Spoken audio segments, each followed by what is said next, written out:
Moving our limbs gracefully in synchronicity, aligned to the cosmic movements, leads us to a certain subtle breath which intensifies the prana intake.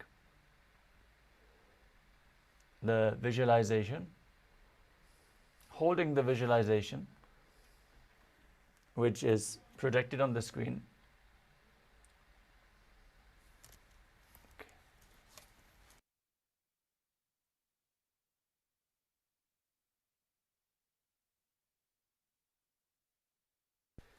Sets the right context and makes you embody the essence of the asana as it is intended. Aligning your thinking to Paramashiva and activating Mano Shakti, the power of thought. Japa, the internal repetition of mantras. Aligning your speech to Paramashiva and intensely cleansing your Vishuddhi chakra, activating Vak Shakti, the power of speech. The next component is the chanting of the sacred mantras and scriptural references. Our Acharya is going to chant along for every asana, giving the scripture reference and providing the high energy space as we chant the words of Mahadeva himself. The next component is weightlifting, as bodybuilding is a spiritual practice as per the Supreme Pontiff of Hinduism. Weightlifting is one of the components of KAILASA's Nithyananda Yoga, intensely activating the Kundalini Shakti as you lift the weights during some of the asanas, which we are going to point out. Next up is mandala, the visual representation of the gods and goddesses. In the background, you can see the Shri Yantra projected behind our acharyas, focusing on a mandala, a yantra. You will reflect the geometric figures, lines, circles into your nervous system and develop the subtle brain grooves to hold the energies within your system, reflecting the macrocosmos into the microcosmos. Next up is Abharana, the traditional Rudraksha jewelry. The Rudraksha bead is capable of holding more spiritual energy than any other stone. So keep skin contact to Rudraksha beads at any given time to hold yourself in the high energy state. Finally, we have Aushadha, the sacred alchemy products. As they are applied on the skin, they infuse prana into your system. With all those components together, KAILASA's Nithyananda Yoga is designed to lead to the enlightenment experience. Paramashivoham, your union with the divine. With all the components covered, let us move on to the actual yoga practice. Now sit in a comfortable cross-legged position with your head, neck and spine in a straight line. Bring your hands together. Bring your hands on top of the knees with the index finger and thumb together in Bindu Mudra. As you engage all three bandhas, Mahamudra Bandha, the Mula Bandha, the root lock, contracting your perineal region and pulling it up. The Uddiyana Bandha, the stomach lock, contracting your muscles above and below the navel and pulling your stomach in and up towards your spine. And the Jalandhara Bandha, the throat lock, tucking your chin to the chest and internally contracting your throat, locking the throat from within. Now visualize Lord Shiva in your inner space. Perform Samana Kumbhaka as you inhale deeply into your stomach region. Hold your breath and visualize a flame being formed in your stomach and rising up your spine. As you internally chant the japa Soham, visualize it rotating around your throat. With all the components together, let's perform the first asana of the sequence, Sukhasana. तत्सुखासनमित्युक्तमशक्तस्तत्समाचरेत् आसनं विजितं येन जितं तेन जगत्त्रयम्. Next up is Parvatasana. Now bring your legs into Padmasana as you place your feet on top of the opposite thighs.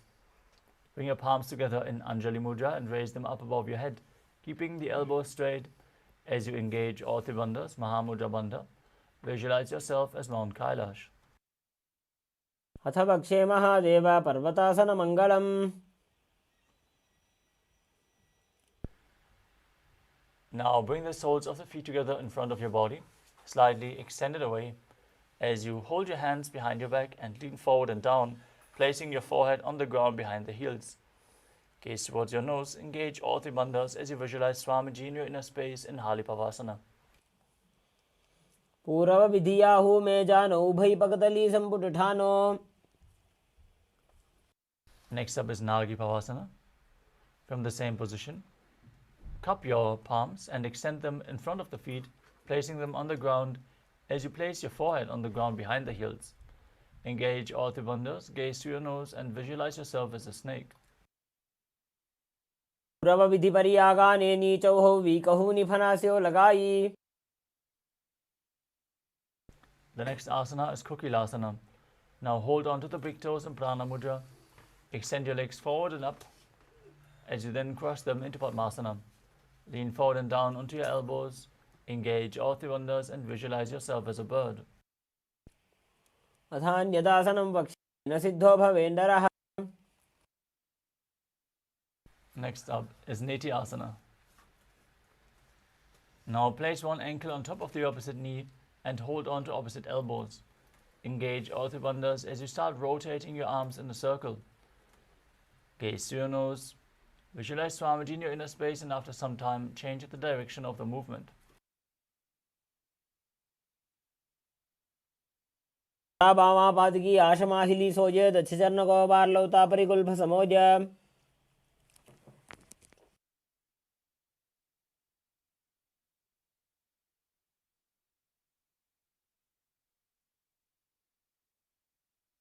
The next asana is Gajasana. Now place your hands flat on the ground, shoulder width apart. As you lower your head, then your chest, scooping the body forward and down again and again. Visualize yourself as an elephant as you perform Uddiyana Bandha and Mula Bandha. न्युब्जं पादाग्रे भूमौ कृत्वा लम्बीभूया मस्तकाग्रे निधाय.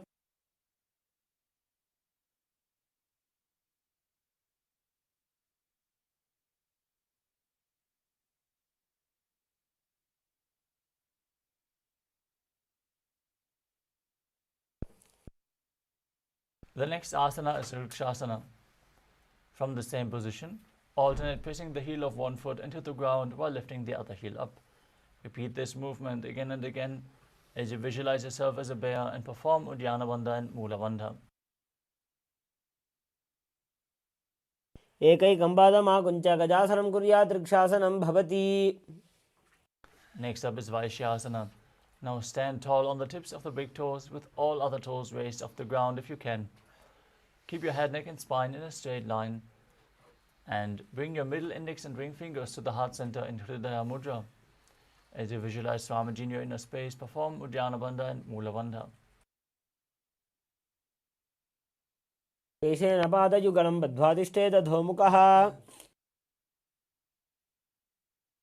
Next up is Urdhva Dhanukarana. Now stand in Arimandi posture with your heels touching, toes pointing outwards and the knees bent. As you place your hands to the chest, elbows parallel to the ground, raise one knee up along the center of your body. Follow along with the respective hand in a circular motion, again and again on both sides.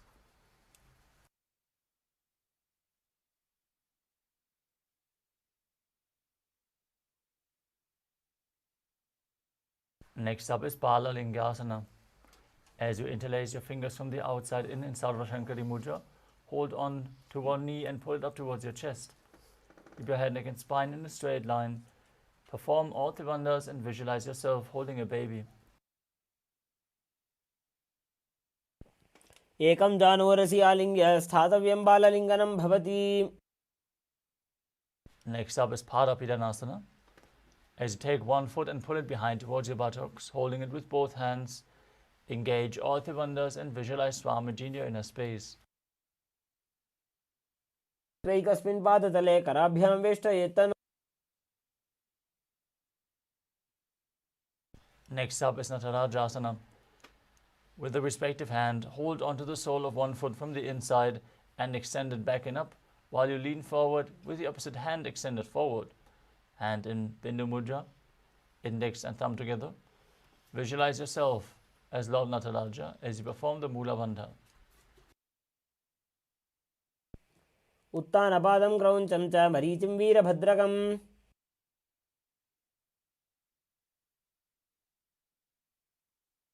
Now repeat Balalingasana on the other side as you pull the other knee in towards your chest. Visualize yourself holding a baby. एकं जानुवर्षियालिङ्ग्य स्थातव्यं बाललिङ्गनं भवति. As you pull the other foot towards your buttocks, holding it with both hands, engage all three bandhas in Padapitanasana on the other side. त्वैकस्मिन् पादतले कराभ्यां वेष्टयेत्तनुम्.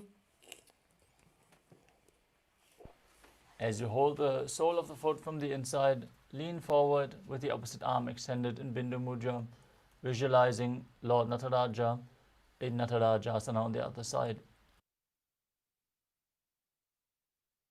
स्थित्वैकस्मिन् पादतले कराभ्यां वेष्टयेत्तनुम्. Next up is Ardha Chittakarana. From Arimandi position with the heels together, toes pointing upwards and the knees bent. Bring the right foot behind the left with the toes down and the heel up.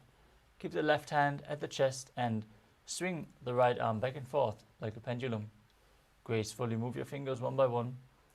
As you place the hand over your nose, uncross the ankles, step the left foot behind and repeat the movement on the other side.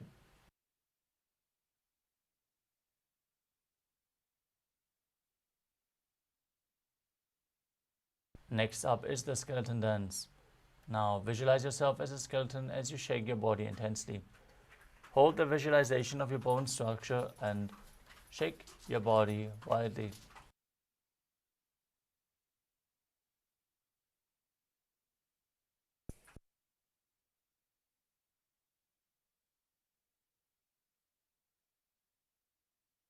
Next up is Katichinna Karana. From Arimandi position, bring your hands above your head and cross your arms with the palms facing backward. Now turn your hips to one side and open up your arms wide above your head. Repeat the movement on both sides again and again.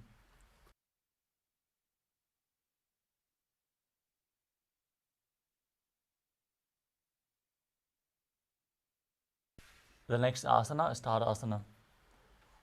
Stand tall on the tips of the toes as you raise your arms up above your head. Keep your elbows straight, engage all three bandhas as you visualize yourself as a palm tree and internally chant the new japa Shivoham. महामुद्राबद्धकोनो ताडासनविभेदकान्.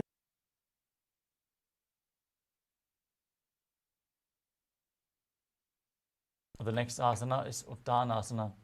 From a standing position, lean forward and down as you bring your hands flat on the ground in front. Engage all three bandhas and bring your forehead towards your knees. Visualize Swamiji in your inner space. Visualize the japa Shivoham rotating around your throat. महामुद्राबद्धकोनो ताडासनविभेदकान्. The next asana is Tarakshvasana. As you keep your hands flat on the ground, shoulder width apart, step your feet back into a plank position. Now engage the perineal region, tuck your chin to the chest and start rotating your head from side to side. Visualize Swamiji in your inner space as you do so. नवस्थित्वा मस्तकं वारं वारं दक्षिणकुक्षिं सव्यकुक्षिं नजेत्.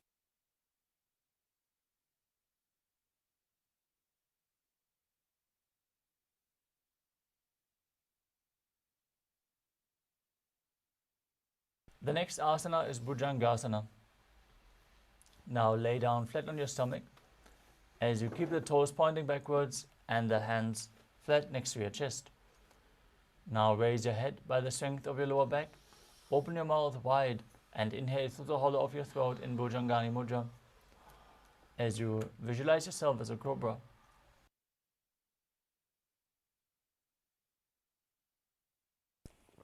अंगुष्ठनाभिपर्यन्तम् अधोभूमौ विनिन्यसेत्. The next asana is Shashasana. Now push your body up into a plank position and alternate, bringing one knee in towards your chest back and forth. As you visualize Swamiji in your inner space, breathe calmly through your nose in Sahaja Kumbhaka and perform the Mula Bandha. गजासनसंस्थितो चारुद्वयमाकुञ्च्य वारं वारं कर्तव्यं शशासनं भवति. The next asana is Rathasana. From the plank position, step one foot in between the two hands, jump the foot back as you bring the other foot between the hands again and again. Visualize yourself as a chariot as you perform the Mula Bandha. गजासनसंस्थितो एकैकं पादं पुरोमार्गेण भ्रामयित्वा कर्तव्यं रथासनं भवति. Next up is Virabhadrasana. As you keep one foot flat on the ground in front, with a knee bent at a 90-degree angle, toes pointing forward, keep the other leg pointed back, with the toes pointing outward, knees straight. Raise your arms up parallel above your head. Gaze towards your third eye. Visualize yourself as Lord Virabhadra as you perform Uddiyana Bandha and Mula Bandha.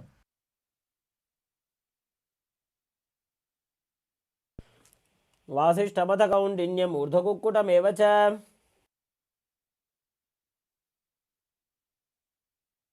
Exchange the position of your feet. Repeat Virabhadrasana on the other side. वासिष्ठमथ कौण्डिन्यम् ऊर्ध्वकुक्कुटमेव च. Next up is Vrikshasana. Now stand tall and bring one foot to the inner thigh. Keep your palms together in Anjali Mudra and raise them up above your head.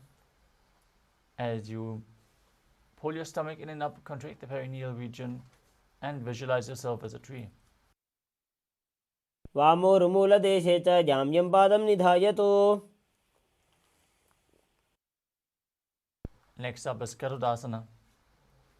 Now stand tall. Place one foot onto the opposite hip. Join your hands together in Namaskara Mudra in front of your heart center and visualize yourself as Lord Garuda in Garudasana. गरुडासनमावक्षे येन ध्यानं स्थिरं भवेत्. Now repeat Vrikshasana, the tree posture on the other side. जाम्यं पादं निधायतु.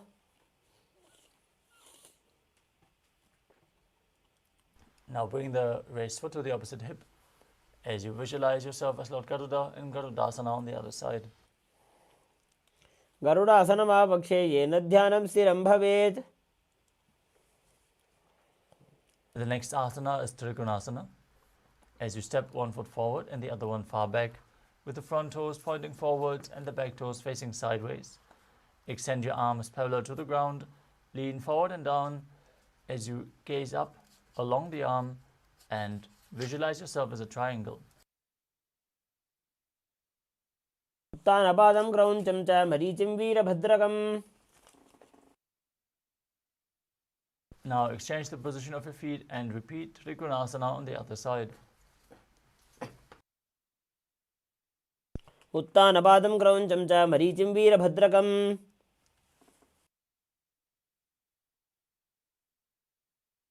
Next up is Nikuttakakarana. From Arimandi position, heels together, toes pointing outwards and the knees bent. Raise one heel off the ground, place your hands in front of the chest with the palms facing each other and stomp the raised heel to the ground as you lift the other heel off the ground and exchange the position of your hands again and again.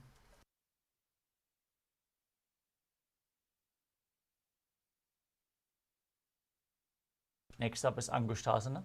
Now lower your body down onto the tips of the toes. Sit your perineum down on the raised heels. As you keep the knees together, join your hands in Namaskara Mudra in front of the heart center. Visualize Swamiji in your inner space and start buzzing like a bee on the inhalation and exhalation in Brahmari Kumbhaka. As you perform the Mula Bandha and internally chant the new japa Sadashivoham. कबन्धासनमित्याहुः गोरक्षासनमेव च. From Angushtasana, extend one leg forward, heel down, toes pointing up. Keep your hands at the side, palms facing forward in Vara Mudra, with the fingertips just touching the ground. Visualize Swamiji in your inner space as you perform the Mula Bandha in Saurasana. प्रसार्य एकं पादतलं संस्थाप्य त्वेकपादकम्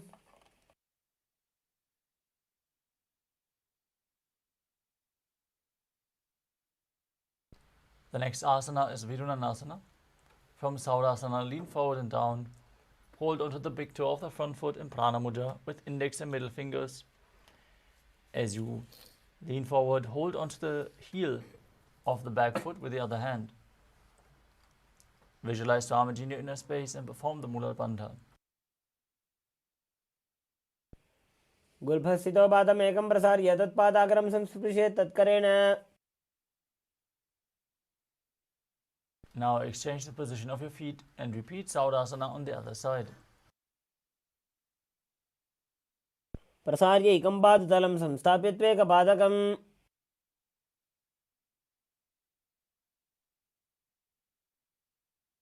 The next asana is Vidunanasana on the other side. Lean forward and down. Hold onto the big toe and the back heel as you visualize Swamiji.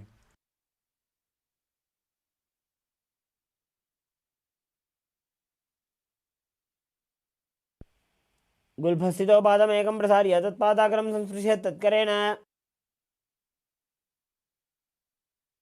The next asana is Brahmajalankushasana. As you keep your toes on the ground, the heels raised, perineum placed on the raised heels. Keep a gap between the knees and place your hands, the back side of your hands, on top of the knees. Contract the perineal region, tuck your chin to the chest and gaze in between the hands in Shambhavi Mudra with eyes opened wide, unblinking, gazing within as you visualize Swamiji in your inner space. दो वो फना पानी होई बैसे एड़ी दो गुदानी वैसे The next asana is Kapilasana. As you place your knees on the ground with the toes tucked behind, sit your perineum down on the heels. Rest your hands on top of the thighs. As you pull your stomach in and up, contract the perineal region and gaze towards your nose, visualizing yourself as Sage Kapila Muni. पगदली से बटारावे तिनकी माहिली को और मिलावे The next asana is Patala Godakasana. As you maintain the same position, shift your gaze to your third eye, the visualization to Swamiji and the Bandha to the Mula Bandha. दो वो पगदली संपट करे कोरवारली भूपर इधरे The next asana is Suryasana. As you sit with the toes tucked, perineum placed on the raised heels, keep your knees off the ground and spread wide. Join your thumbs and little fingers together and open up your palms resembling a lotus flower in Padma Mudra. As you raise your arms up above your head and gaze through the gap between the palms, visualizing Lord Surya in your inner space and performing Uddiyana Bandha and Mula Bandha. एड़ी दो गुदा तरियाने फना पानी बैठक निठाने The next asana is Mandukasana. Now sit with your toes flat, perineum on the heels. Keep your hands on top of the knees and lift your tongue up against the roof of your mouth. Visualize yourself as a frog as you gaze to your third eye, performing Manduki Mudra with your tongue. Breathe calmly through your nose in Sahajra Kumbhaka and perform the Mula Bandha.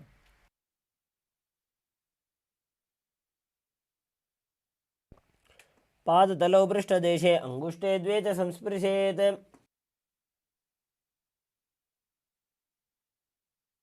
The next asana is Uttara Mandukasana.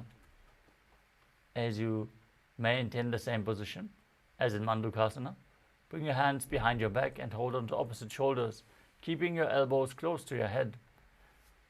Visualize yourself as a frog, gaze to your third eye, perform Manduki Mudra with your tongue, and engage Uddiyana Bandha and Mula Bandha. मंडुकासन मध्यस्थं कूर्पराभ्यां धृतं शिरः The next asana is Simhasana. Now cross your ankles and sit on your feet. Keep your knees wide, fingers spread on top. Open your mouth wide, stick out your tongue, and exhale forcefully as you gaze at the tip of your nose and visualize yourself as a lion.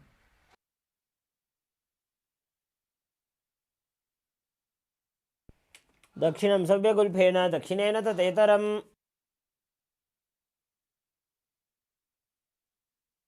The next asana is Bhadrasana. As you sit with your heels under the perineum, the knees opened wide, cross your hands behind your back and hold onto the big toes in Prana Mudra. Apply Jalandhara Bandha and Mula Bandha. As you gaze to the tip of your nose, visualize Swamiji in your inner space and return to buzzing like a bee in Brahmari Kumbhaka.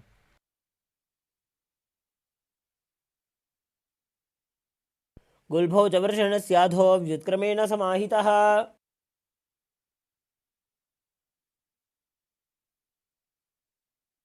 Next up is Kakabhushandi Asana. As you squat and keep the feet flat on the ground with the knees opened wide, bring your arms in and around the back as you interlace your fingers behind your back. Gaze towards your nose as you visualize yourself as a crow. प्रथमे वेसकोकटठाने दोवो हाथ पगम बीच आने.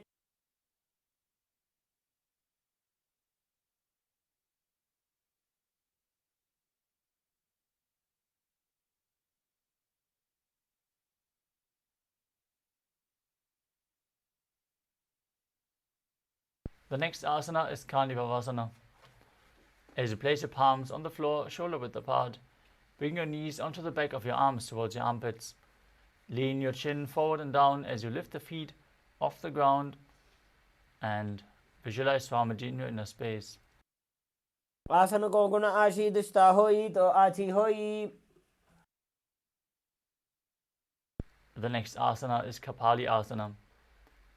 This is going to be the first inverted posture of the sequence. So if you have any upper back or neck injuries or high blood pressure, take it slow with all the inverted postures. And if required, set yourself up in front of a wall for support.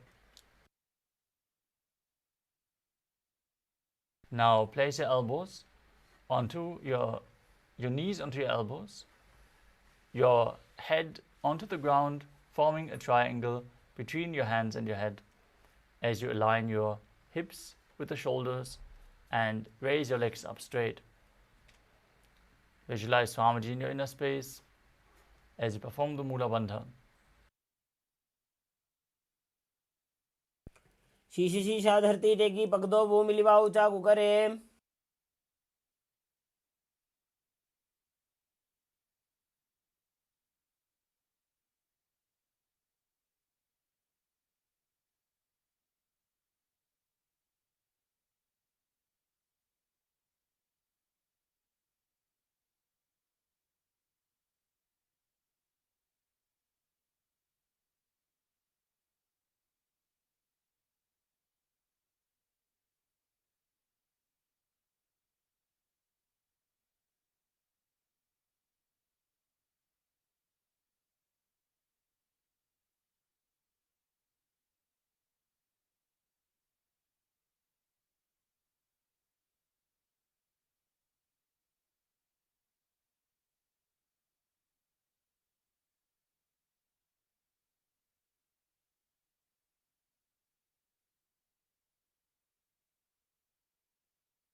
The next asana is Paramashivoham. As you squat on your toes with the legs together, twist your body and place both hands to one side. Then lean onto your arms and balance, extending the legs to the side.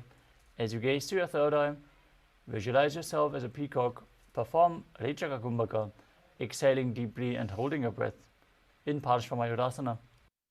मयूरं दंडवत् कुर्यान् मायूरं दंडनामकम्. Now twist your body in the opposite direction and repeat Paramashivoham. मयूरं दंडवत् कुर्यान् मायूरं दंडनामकम्.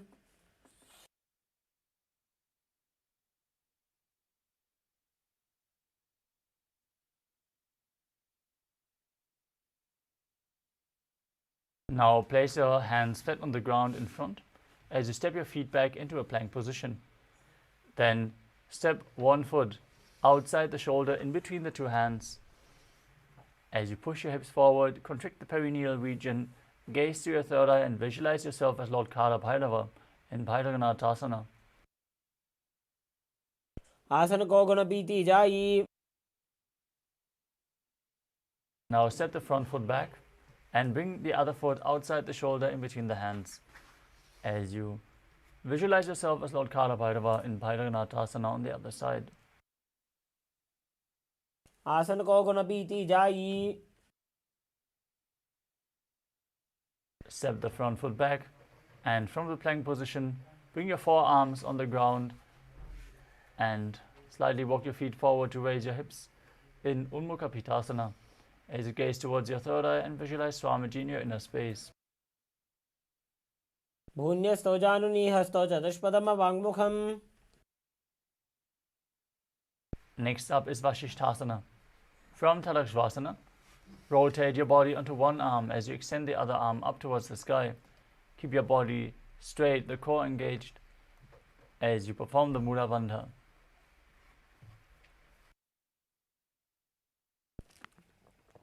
ऊर्ध्व कुक्कुटवासिष्ठ मरीचिहल मत्स्यकम्. Now rotate your body to the other side. Lift your arm.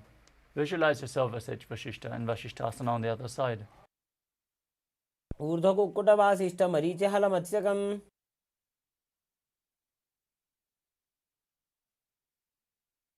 Now come to a seated position with your legs extended forward. As you place your hands underneath the buttocks with the palms facing up. Visualize yourself as Lord Hanuman as you gaze towards your nose. Perform Jalandhara Bandha and Mula Bandha and internally chant the new japa Mahasadashivoham.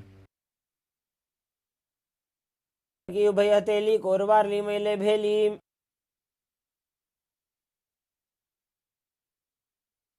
The next asana is Paschimottanasana. As you sit with the legs stretched out, bend from the waist and hold the big toes with index and middle fingers in Prana Mudra. Bring your chest to the thighs, head to the knees and engage all the bandhas as you visualize Swamiji in your inner space.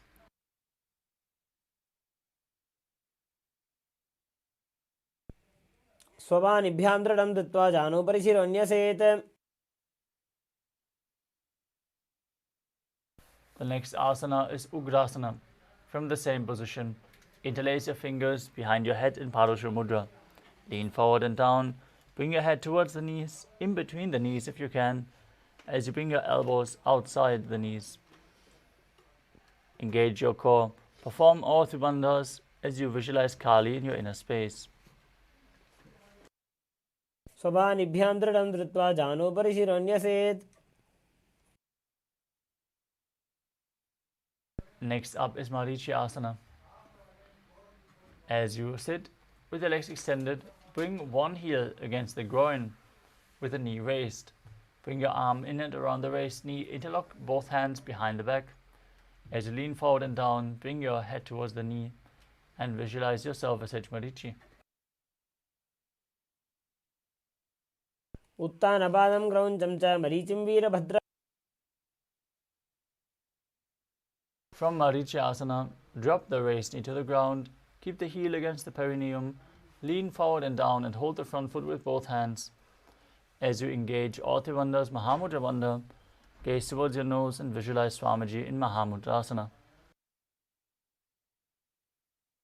महामुद्रां प्रवक्ष्यामि तन्त्रेऽस्मिन् मम वल्लभे.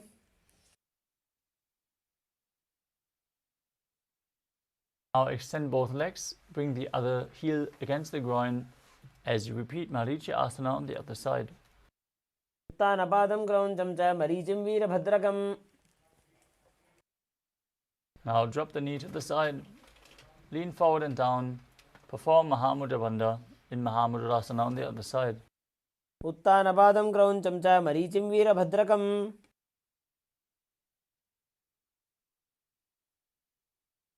The next asana is Vajrasana too.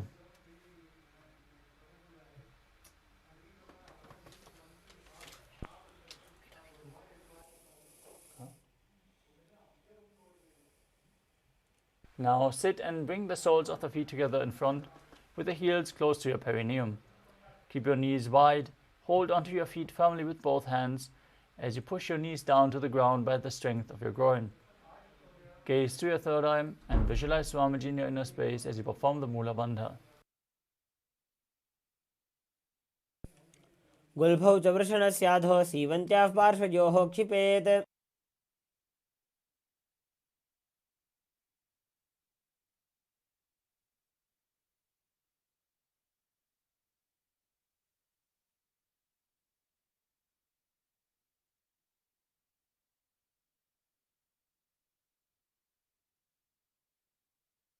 The next asana is Gvali Pavasana.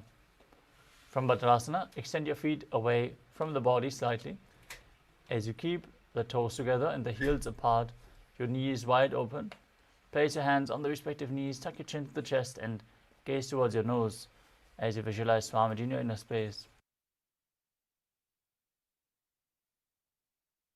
पूर्व चरपुट चौक का ख्यो सोजी वाही विधि जो कीजे sooji.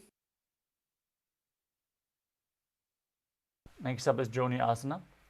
As you sit and keep the soles of the feet together and the heels close to your perineum, hold the soles of the feet and lean forward and down.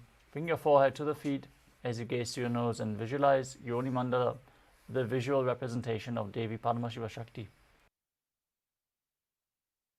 दोवो पगदली संपुट करे AD made के ढिंग दरे. Next up is Milaki Pavasana. As you sit and keep the heels together and the toes apart, extend your arms out to the side and lean forward and down. Bring your forehead to the ground behind the heels as you gaze to your nose and visualize Swamiji in your inner space.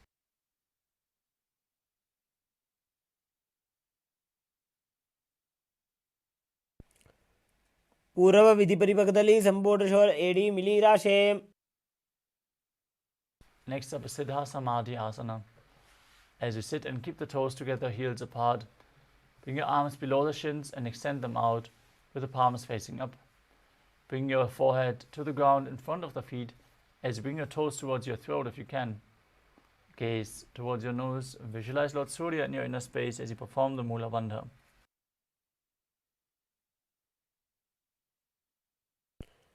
दोवो पगदली संपुट करे 16 made आगा में धरे. Next up is Chinaki Pavasana. As you sit and keep the heels together, toes apart, the feet close to the groin, hold your feet and open them up like a book as you bring your elbows onto the thighs, pushing the knees down to the mat. Gaze to your nose, visualize Swamiji in your inner space and perform the Mula Bandha. दो पगा की AD धरती मगिवा मेढ़ लगावे. The next asana is Chaturbata Chukasana. As you sit with the soles of the feet together, heels at the perineum, place your hands on the respective knees and gently push them down. Gaze to your third eye as you visualize Swamiji in your inner space and perform Uddiyana Bandha and Mula Bandha.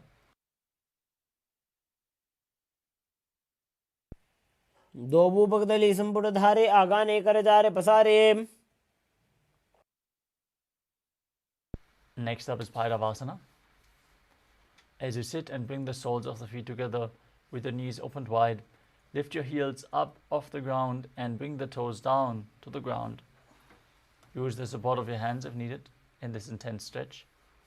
As you then place your knees on the ground and your hands on top of the knees in Bindu Mudra. Gaze to your third eye, visualize yourself as Lord Kala Bhairava as you perform Uddiyana Bandha and Mula Bandha.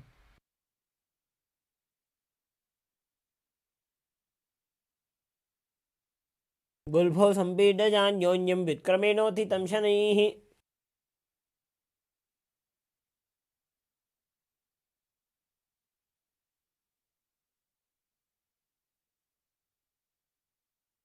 The next asana is Samanasana.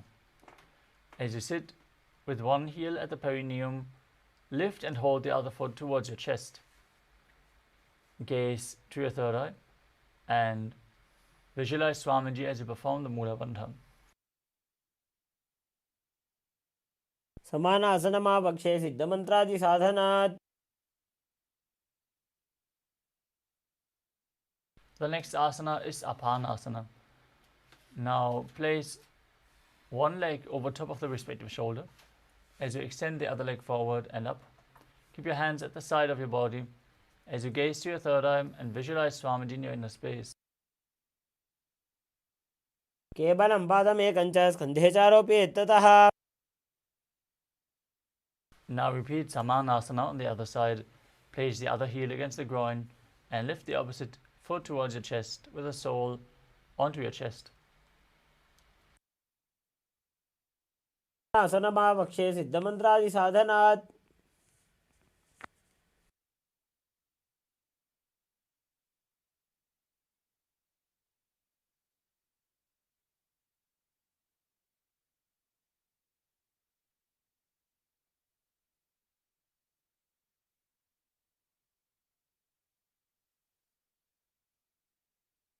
Now repeat Apanasana on the other side as you bring the other foot over top of the respective shoulder and extending the opposite leg forward and up. केवलं पादमेकं च स्कन्धे चारोपयेत् ततः. The next asana is Gomukhasana. As you sit and cross your legs, stacking the knees in front of the body with the heels close to your hips. Interlace your fingers and place them on the top knee. As you gaze to your nose, visualize the face of a cow. Start breathing in Siddhkari Kumbhaka as you press your tongue against the top of your mouth and hiss through your teeth without your tongue touching the teeth. As you engage the Mula Bandha and internally chant the new japa Om Nithyanandoham. सव्ये दक्षिणगुल्फं तु पृष्ठपार्श्वे नियोजयेत्.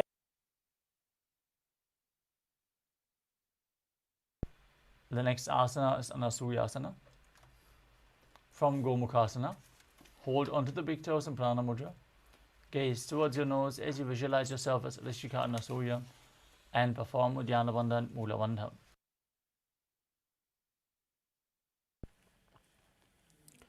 दक्षिण कोड़ों नीचे उठाने, बाहों तागे ऊपर आने. Now interlock your fingers behind your back. Lean forward and down. Bring your chin over the knee, nose towards the ground as you gaze through your nose and visualize yourself as Rishika Anasuya in Anasuyasana too. जीमणा गोदा की संधि, उपरिड़ा वागोड़ा की संधि. The next asana is Garudasana too. Now sit on the ground with one heel pressed against the perineum, the opposite foot flat in front with the knee raised against the chest. Place the hands on the respective knees as you gaze towards your nose and visualize yourself as Lord Garuda. Davos पग मोड़ी एड़ी माहिलो गुल्फमूलद्वारनी चैदे. From Garudasana too, raise your perineum onto the heel. Interlock your fingers behind your neck in Parusha Mudra as you twist your elbows outside the raised knee. Gaze to your third eye and visualize yourself as Narada in Naradasana.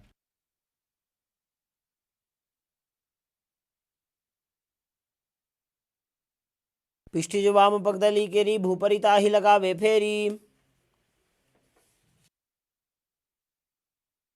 The next asana is Matsya Pitakasana.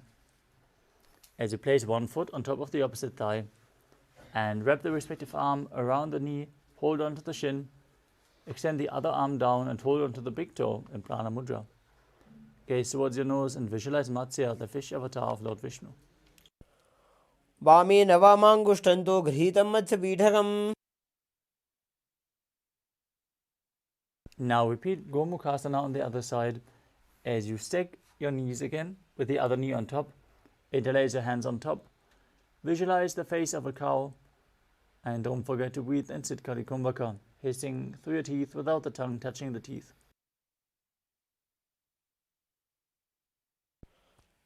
सव्ये दक्षिणगुल्फं तु पृष्ठपार्श्वे नियोजयेत्. Now hold onto the feet and visualize yourself as Rishika Anasuya in Anasuyasana on the other side. दक्षिण कोड़ों नीचे उठाने, बाहों तागे ऊपर आने.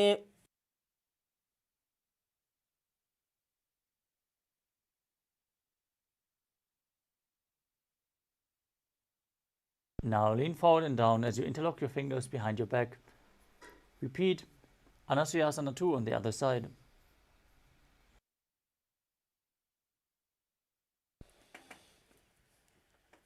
जीमणा गोदागी संधि उपरिड़ा बागोडागी संधि. Now sit flat with the other perineum against the heel, opposite foot flat, hands on the knees, visualizing yourself as Lord Garuda in Garudasana 2 on the other side. डावो पगमोडी एडी माहिलो गुल्फमूलद्वारनी चैदे.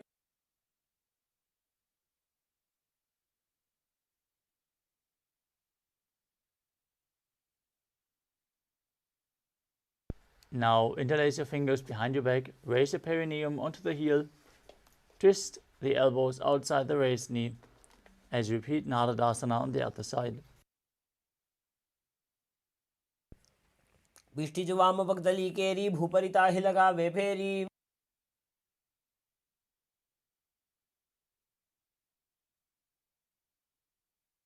Now repeat Matsya Pitakasana on the other side as you place the other foot on top of the opposite thigh, hold onto the big toe and the shin, and visualize Matsya, the fish avatar of Lord Vishnu.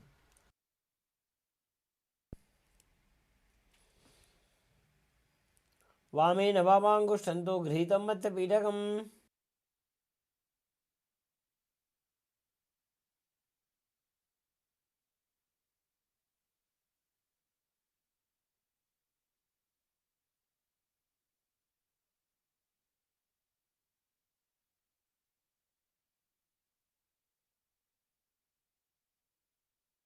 The next asana is Matsyendrasana. Now place one foot on top of the opposite thigh as you raise the opposite knee.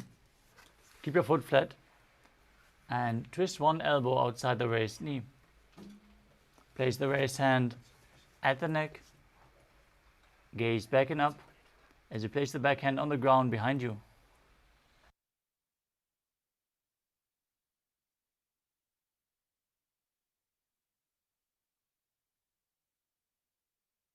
Visualize Matsyendranath, the great sage and master of Hatha Yoga, in Matsyendrasana. उदरं पश्चिमाभासं कृत्वा तिष्ठति यत्ततः. From Matsyendrasana, extend the front arm down to the foot. Hold the big toe in Prana Mudra if you can. Otherwise, you can hold onto the shin. Gaze to your third eye. Visualize yourself as a camel. And hold the back ear with the other hand in Kubasana. आसन को गुण झोलो जाए.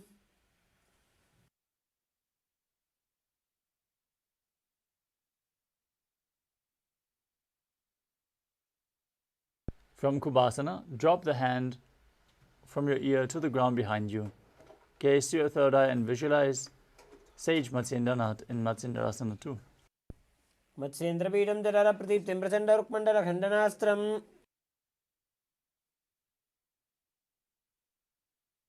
Now stretch both your legs out and place the other foot on top of the opposite thigh as you repeat Matsyendrasana on the other side.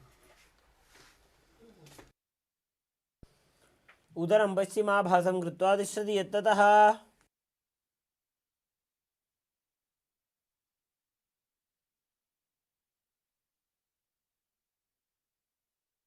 Extend the front arm down to the foot, place the other hand at your ear, gaze to your third eye in Kubasana on the other side.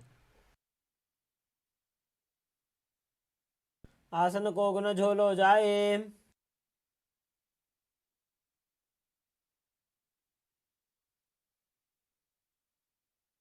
Now drop the hand from your ear to the ground behind you, twist your body even further as you gaze towards your third eye and visualize Sage Matsyendranath and Matsyendrasana 2 on the other side.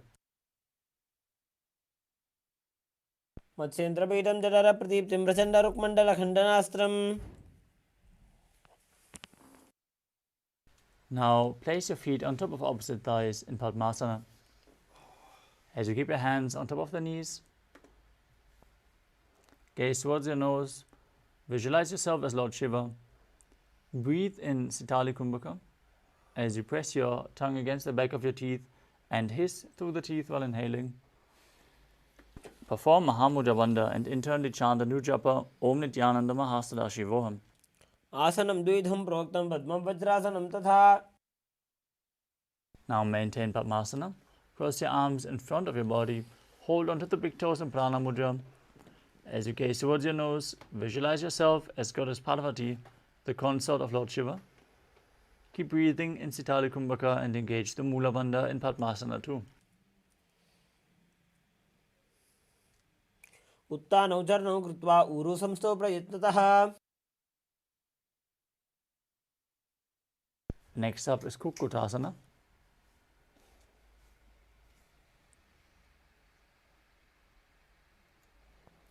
As you sit and place your feet on top of opposite thighs, keep your palms on the ground in between the two legs and lift your body up off the mat. Now visualize yourself as a rooster as you breathe calmly through your nose in Sahasrara Kumbhaka and perform the Mula Bandha.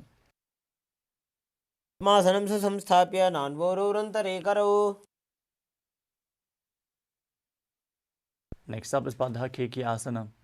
From Padmasana, rise up onto your knees and place your hands flat on the ground in front with the fingers pointing backwards. Now lean onto your elbows and balance as you lift your knees off the ground and visualize Swamiji in your inner space. नमोष्टभ्यकरद्वयेन तत्कोरुपरि स्थापिता नाभिपार्श्वः. From Baddha Keki Asana, extend your legs back into Mayurasana. From a kneeling position, you can place your hands flat on the mat. Bring your elbows to the navel, lean forward until you find balance, and then extend your legs up straight. Visualize yourself as a peacock as you perform the Mula Bandha in Mayurasana. क्षे Mahadev मयूरासनमुत्तमम्.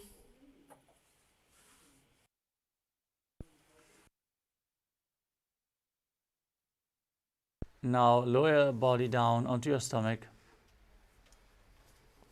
in Makarasana.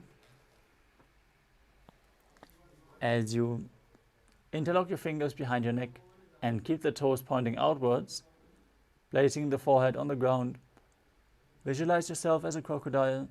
Breathe calmly in Sahasrara Kumbhaka and perform the Mula Bandha.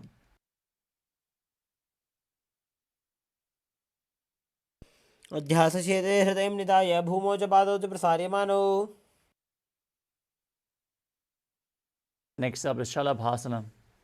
As you lay on your stomach, keep your hands next to the chest, flat on the ground, and raise your legs up off the mat. Visualize yourself as a locust as you perform the Mula Bandha.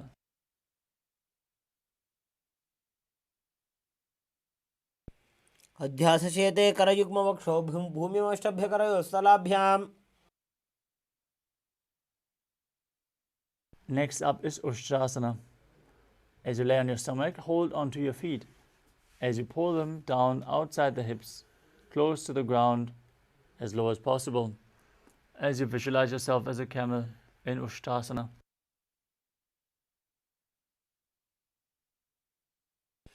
उद्ध्यासचेते पदयुग्मव्यस्तं पृष्ठे निधाय विधृतं कराभ्याम्.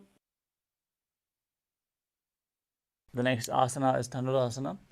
As you hold onto your feet, kick them back and up and lift your chest, visualizing yourself as Pinaka, Lord Shiva's bow, as you gaze to your third eye and perform the Mula Bandha in Dhanurasana.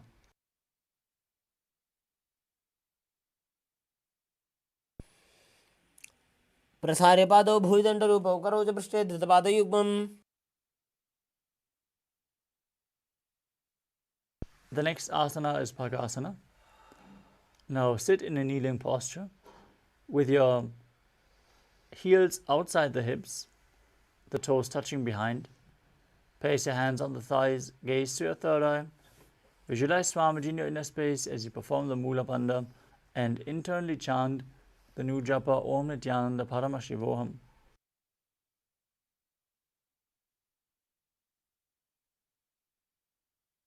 मोड़ी पादौ वैसे बहुरोज युक्त करे एक ऐसे.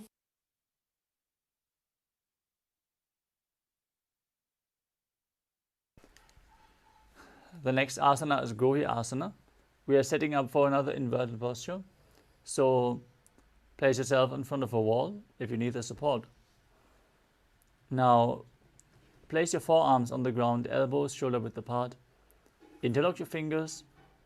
Place the crown of your head onto the mat and hold your head with your hands as you raise your hips. Walk the feet forward until your hips align with the shoulders, and then jump your feet up and pull the knees in towards your chest as close to your chin as possible. Squeeze your body as you gaze to your nose and visualize Swamiji in your inner space. दो हाथ की कहुनी जोई पुण्य कलाई जाने दोई. From Gohi asana, extend your legs up straight into Shirshasana. Now gaze to your nose, visualize Swamiji and perform the Mudra Bandha in this headstand posture. विपरीतं मण्डलं च द्विधैव विदितं हिनः. Next up is Podiasana. Come to a seated posture with your legs extended forward.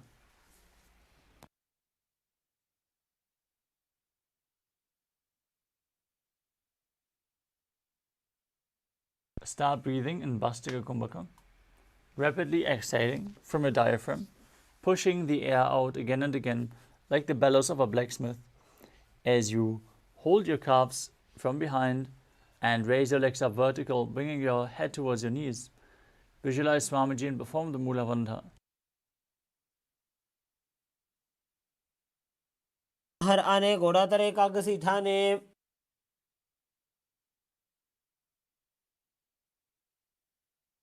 The next asana is Parighasana. With your legs extended forward, up at a 45-degree angle, bring your hands behind your back, holding onto opposite shoulders. As you gaze to your third eye, visualize yourself as a mace and keep breathing in Bhastika Kumbhaka and Parighasana. उत्तानशयनं कृत्वा पादौ मिलित्वा प्रसार्य. The next asana is Naukasana. As you keep your legs raised, extend your arms out in front, keeping your arms parallel to the ground. Gaze to your third eye, visualize yourself as a boat. Keep breathing in Bhastika Kumbhaka.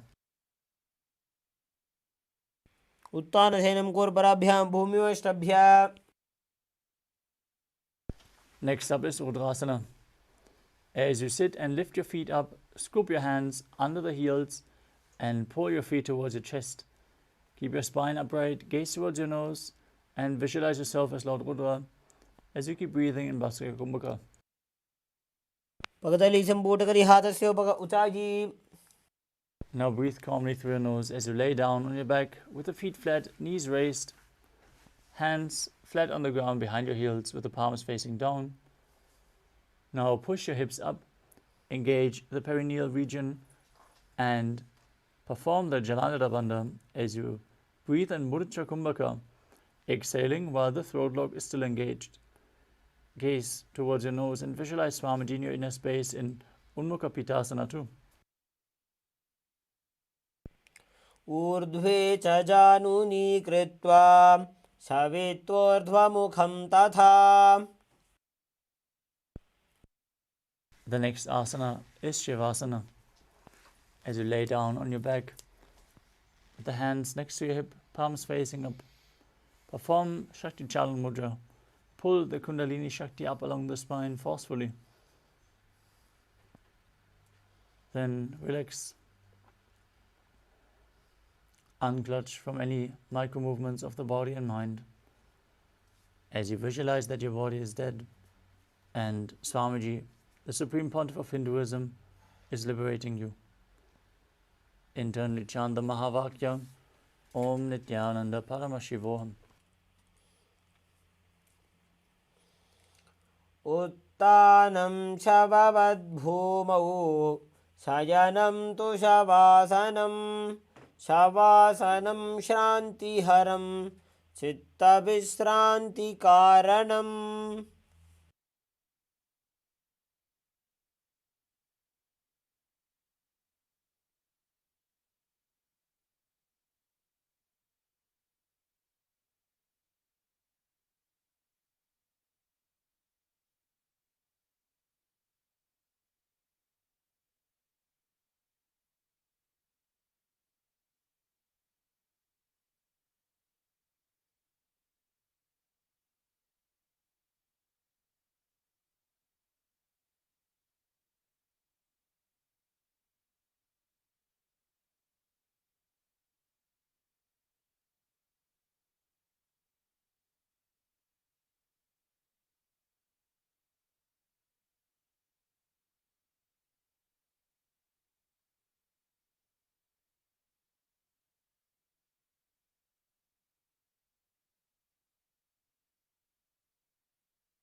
Now slowly return to your physical body. Start to wiggle your fingers and toes, your wrists and your ankles, your elbows and your knees. Pull your knees up towards your chest and rock your body from side to side as you slowly return to a comfortable seated position.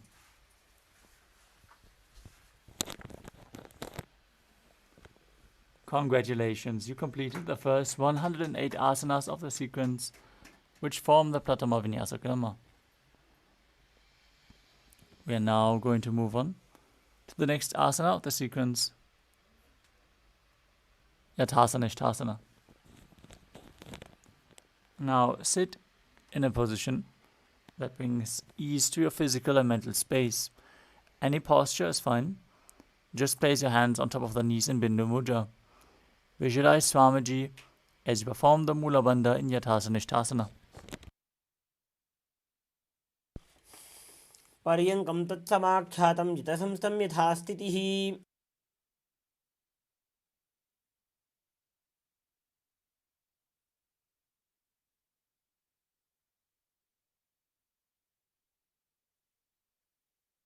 The next asana is Samasana. As you sit in a cross-legged position with your hands on the knees in Bindu Mudra, take a long deep inhalation and hold your breath. After exhaling deeply, keep inhaling and exhaling deeply again and again as you visualize Swamiji in your inner space.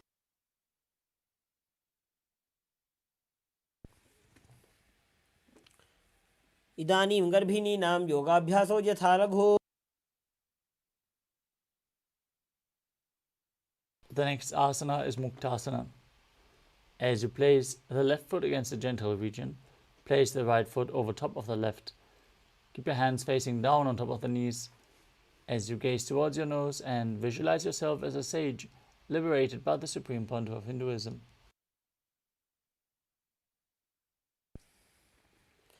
निपीड्य सीविनीं सूक्ष्मां दक्षिणेतरगुल्पतः. Next up is Siddhasana. Maintain the same position, shift your gaze to the third eye and visualize Swamiji in your inner space. स्थानुसंयमितेन्द्रियोचलदृशा पश्यन् भ्रुवोरन्तरं चैतन्मोक्षकपातभेदजनकं सिद्धासनं प्रोच्यते. Next up is Siddhyasana. Maintain the same position, shift your gaze to the ground in front of you as you visualize Swamiji and engage all three bandhas. वामपादके इडीजानो सीवनिमधितासकोठानो.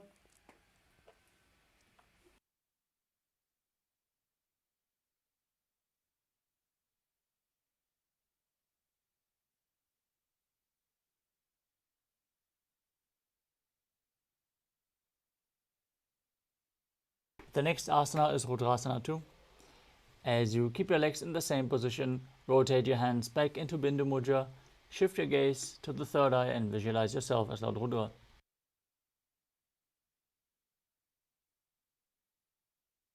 वामचरण परि दक्षिणे राखे एक जुगति ऐसे विधि राखे.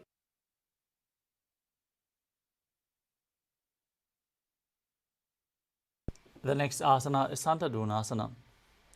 As you maintain the same position, sit your gaze to the nose and embody tranquility and an unshakable nature. आसन की गुण मन की चंचलता meet.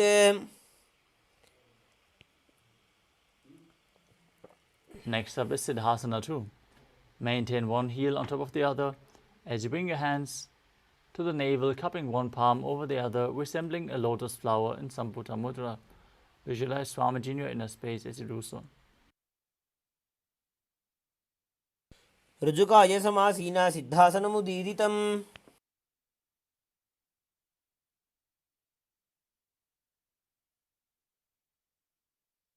Next up is Bandha Yoni Asana. As you maintain your feet in the same position, set the sankalpa of manifesting through the womb of creation. Prepare yourself to enter Shanmukhi Mudra as we lock all our five senses with our hands. Now place the little fingers beneath the bottom lip, ring fingers above the upper lip, middle fingers closing the nostrils, index fingers closing the eyes, and the thumbs locking the ears. यत्र मध्ये महादेव बन्धयोन्यासने शृणु.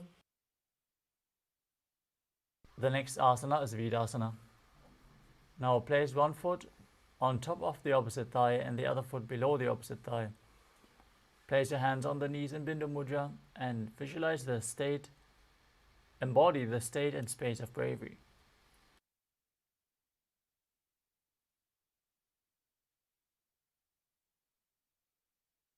एकं पादमथैकस्मिन् विन्यस्योरुणि संस्थितः.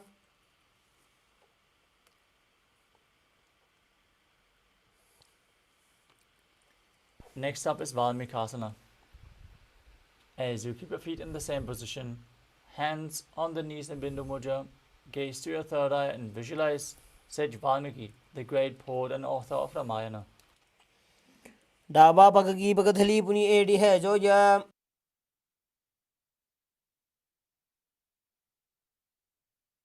The next asana is Joni Mudrasana.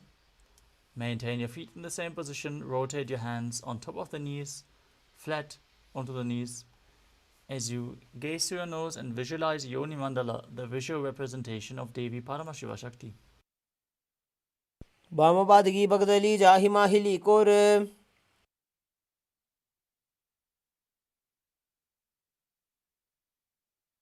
Next up is Yoni Asana.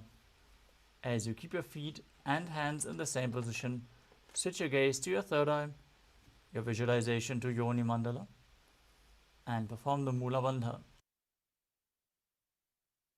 योन्यासनं पर्वतेन योगं योगफले नीलम्. The next asana is Padasana 3. As you sit and bring the soles of the feet together in front of your body, heels close to the perineum, hold your feet firmly with both hands and press your knees down towards the ground. As you gaze through your nose and visualize yourself as Lord Veerabhadra, and perform Uddiyana Bandha and Mula Bandha.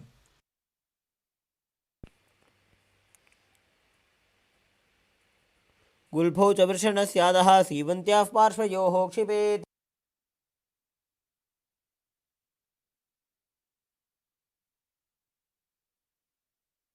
The next asana is Aghodasana. As you keep the soles of the feet together, heels close to the perineum, press your tongue up against the roof of your mouth in Kechari Mudra, or even higher towards your third eye, if you can. Now cover your mouth with your right hand, close the left nostril with the index finger, inhale through the right nostril, close both nostrils and hold your breath, and then exhale through the left nostril, repeating on both sides in Abhyantara Kumbhaka. As you gaze towards your third eye and visualize yourself as an Aghori.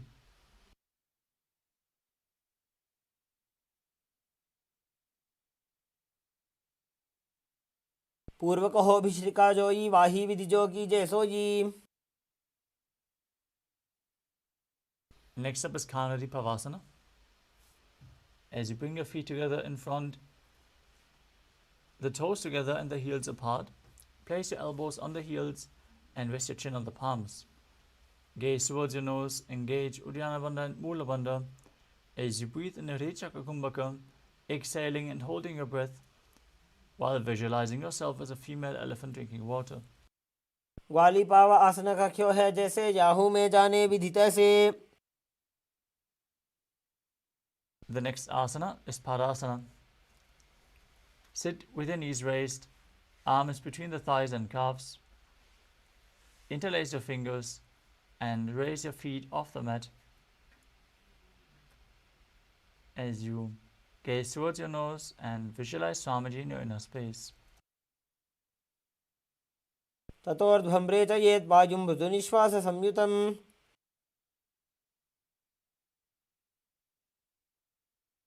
Next up is Gopi Chandasana. Now interlace your fingers around the feet with the soles together and the toes. Lift the toes to the groove of your throat as you keep your heels towards your chest.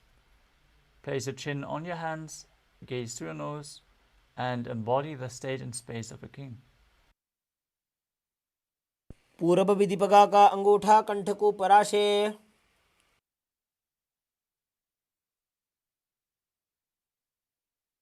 The next asana is Uddarasana. As you sit with the soles of the feet together, insert your hands underneath the legs and hold your feet with interlocked fingers. Now bring the feet up towards your chest as you bring your head down, touching your chin to the soles of the feet.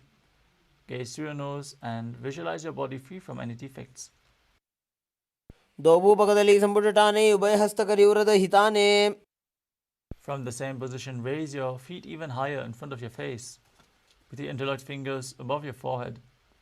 In Vishishtasana, visualizing yourself excelling in everything.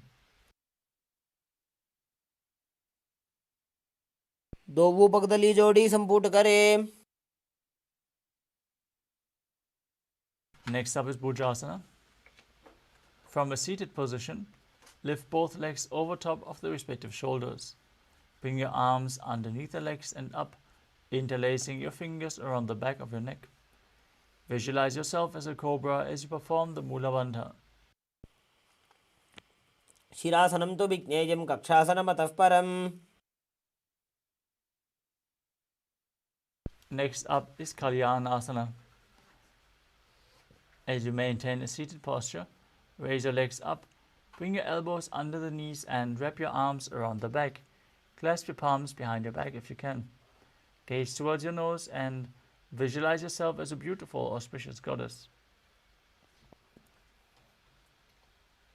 दो हाथ पगम नीचे आने, तिनको गोड़ा नीचे ठाने.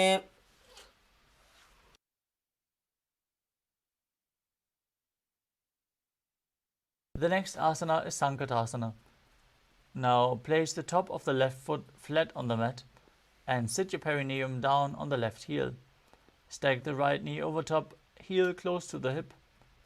As you place your hands on opposite knees, gaze outwards in Vaishnavi Mudra without focusing on any external object, only focusing on the object within. Visualize yourself as an elegant swan as you start breathing in Ujjayi Pranayama, making an ocean-like sound with your mouth. वामपादं चितेर्मूलं सन्यस्य धरणीतले.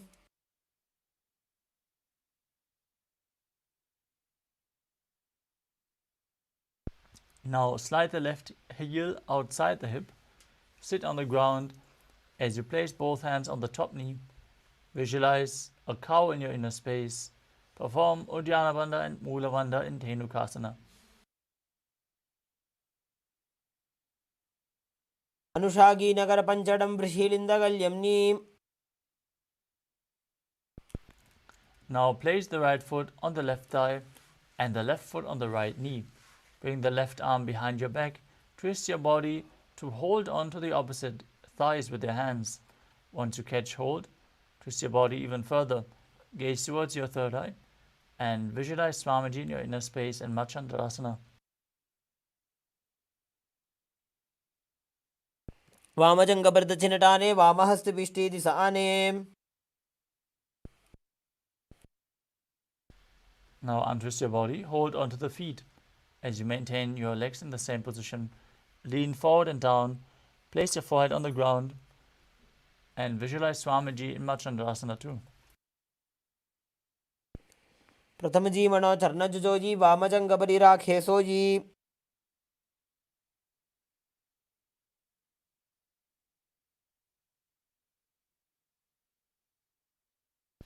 Now raise back up. Interlock your fingers and place them on the top knee. As you engage all three bandhas and visualize Swamiji, your Guru, in your inner space in Guru Asana. ऊर्मूले इतरपादस्य कनिष्ठिका प्रदेशकुल्भं संस्थाप्य.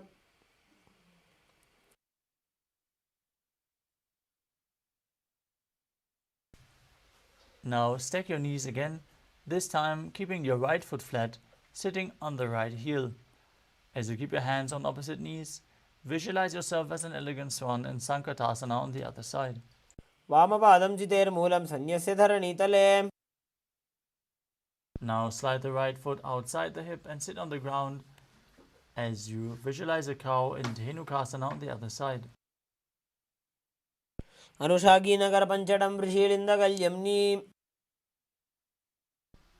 Now place the left foot on the right thigh and the right foot on the left knee. Twist your right arm behind the back. Hold on to opposite thighs as you twist your body even further. Repeat Machandrasana on the other side. वामजङ्गपरिदक्षिणटाने वामहस्तपिष्टीति स आने. Untwist your spine. Hold onto the feet and lean forward and down as you repeat Machandrasana 2 on the other side. प्रथम जी मनो चरण जुजोजी वामजङ्गपरि राखे sooji. Now, interlace your fingers, place them on the top knee, engage all three bandhas as you visualize your Guru in Guru Asana. ऊर्मूलेतरपादस्य कनिष्ठिका प्रदेशगुल्फं संस्थाप्य. Next up is Parshasana. As you sit with your feet flat on the ground, the knees raised, hold the knees with opposite hands and pull them close towards your chest. Push your tongue up in Kechari Mudra as you gaze to your third eye and visualize Swamiji in your inner space. पादतले भूमो निधाय जानुनिवृसि निधाय. Next up is Bodha Shukasana.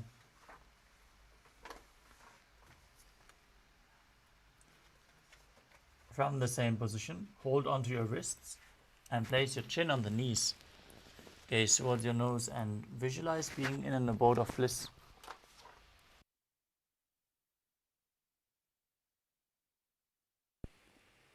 दोवुपगतली भूपरिधरे कोरमाहिलिये सेकरे. Next up is Kudakatasana. With your knees raised, bring your arms below the knees and hold onto opposite elbows. Gaze towards your nose, visualize Swamiji in your inner space as you perform the Mula Bandha. दो हाथ पग बाहर लियावे गोड़ा नीचे ले टहरावे. The next asana is Sumati Asana. As you maintain the same hold beneath the knees, cross your ankles with the right foot over top, toes pointing up, gaze towards your nose and visualize the great sage and Maharishi Sumati. मूलद्वारी धरती परिठाने डाबा पग परिदच पद आने.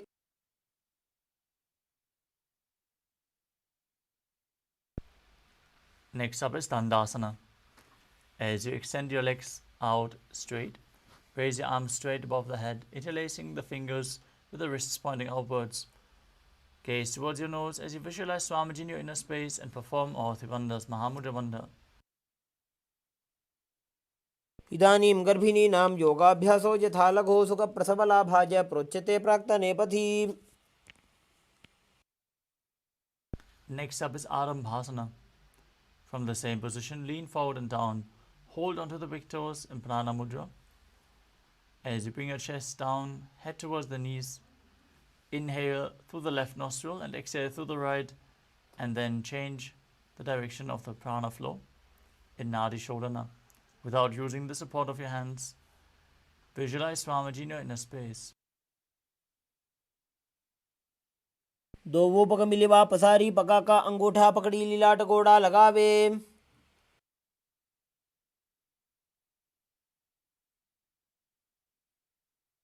Next up is Pirokasana. As you sit with the legs straight, slightly raise your knees and bring one hand distance between the heels. As you lean forward and down, bring your shoulders underneath the knees and hold your feet from the outside. Gaze to your third eye, visualize Swamiji in your inner space and perform the Mula Bandha. प्रथम बैसी दो पाव पसारी कछुक ऊर्ध को कुरडो डारे. Next up is Jalandhari Pavasana. As you extend both legs out with the heels together, place your chin on the heels and bring your arms below the chins with the palms facing up. Gaze towards your nose as you visualize Swamiji in your inner space. दो वेड़ी में लिखे दीजिए हाथ पसारी.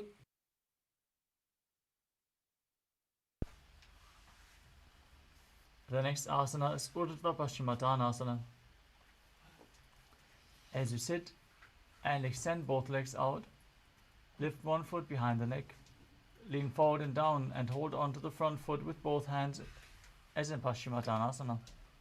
Now visualize Swamiji in your inner space as you perform Pratyahara Pranayama, focusing on the prana flowing up through the 9 points within the body as revealed by Mahadeva himself.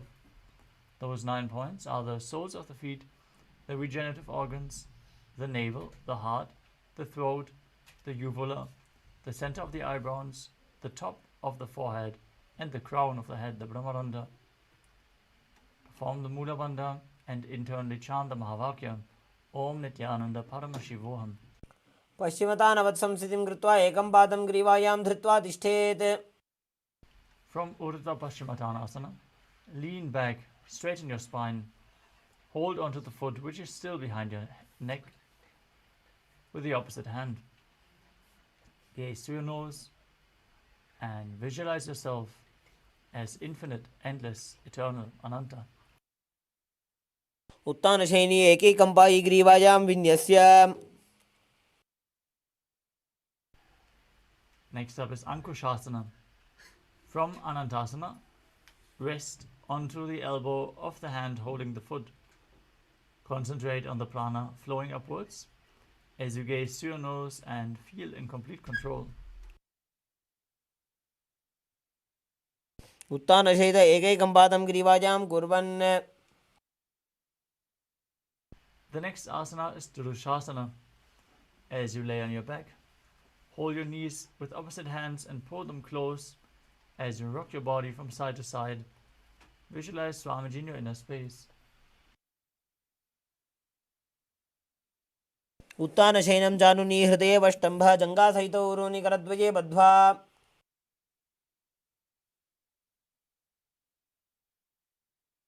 Now repeat Urdhva Paschimottanasana on the other side. Bring the other leg behind your neck. Lean forward and down. Hold onto the front foot. पश्चिमतानवत्संस्थितिं कृत्वा एकं पादं ग्रीवायां धृत्वा तिष्ठेत्.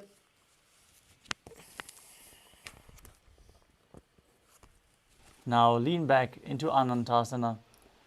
As you keep the leg behind your neck, hold onto the foot with the opposite hand. Gaze to your nose and visualize yourself as unending.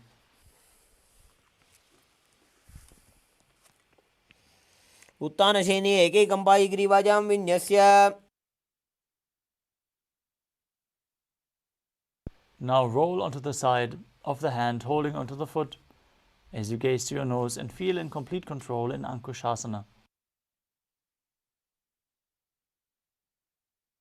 उत्तानशयित एकैकं पादं ग्रीवायां कुर्वन्.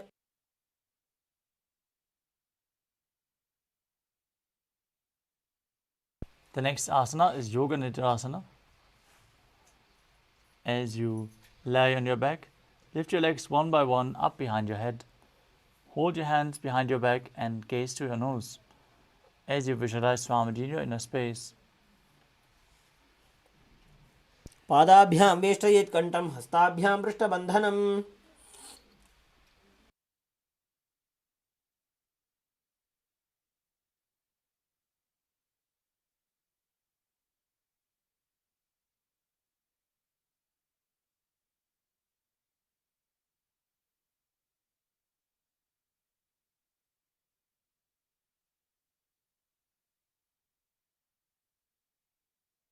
The next asana is Atmaramasana.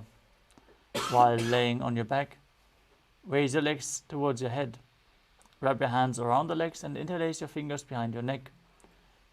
Gaze towards your nose as you visualize Lord Vishnu blessing you from within. Ram आसन प्रथम सूधो सोवे.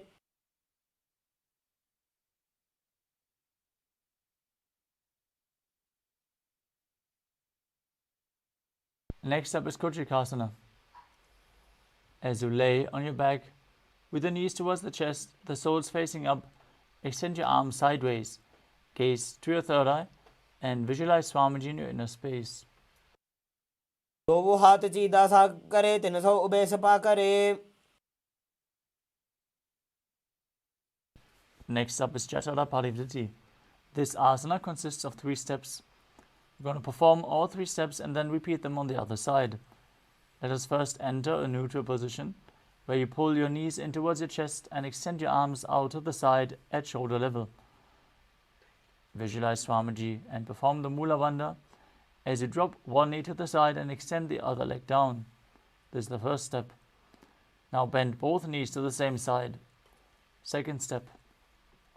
And extend both legs to the side, hold onto the feet and gaze in the opposite direction. Third step. Now return to the center, the neutral position, and then drop the other knee down to the side, extending the opposite leg. Bring both knees bent to the side and extend both legs to the side as you gaze away from the feet. परिवृत्ते कुक्षिभागे त्रिदाहि परिकीर्तितः. Next up is the Dviparapitam. As you lay on your back, place your feet flat on the mat with the knees raised. Hold on to your ankles and lift your hips up as you gaze to your nose and visualize yourself as sturdy as a bridge, breathing in Mudra Kumbhaka with Jalandhara Bandha and Mula Bandha engaged. प्रतिक्रियायुतं द्वन्द्वपीठः सर्वबलप्रदं गर्भिणीनां दुर्बलानामिति Gargi जगादनु.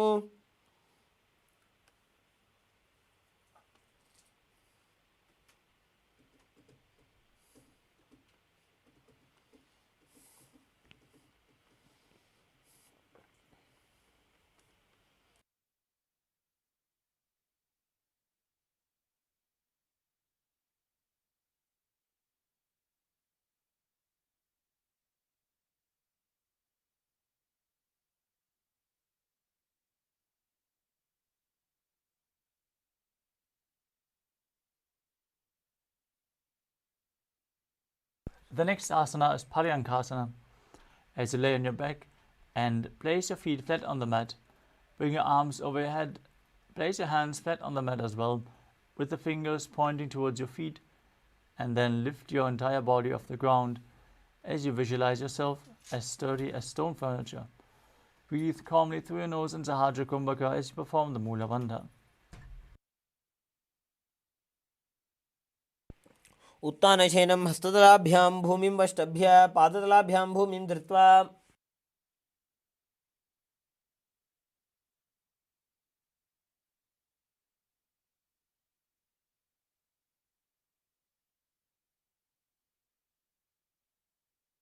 Next up is Shvotanasana. As you lie on your back, lift your knees to the chest and place your hands on the shoulders. Move your hips in a circular motion as you visualize yourself as a dog playfully rolling around on its back. शवच्छरीरं संस्थाप्य जानुनी सम्मील्य नाभवाणिज्य. Next up is the Viparita Karani. As you lay supine, place your arms flat on the mat and push your legs and hips up. Be completely straight and then move your legs in a circular motion. Visualize Swamiji in your inner space as you perform Jalandhara Bandha and Mula Bandha.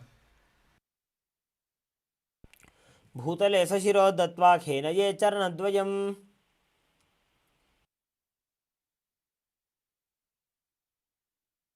Next up is the Viparita Karani too.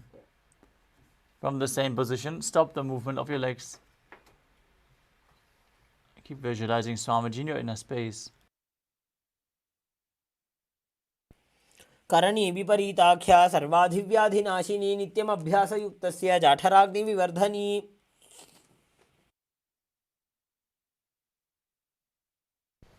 Next up is Langalasana. Now lay on your back and then lift your hips as you take your feet over your head, toes on the floor. Place your hands stretched on the ground behind your back, interlaced in Padasha Mudra. As you rest on your neck and shoulders, visualize yourself as a plow.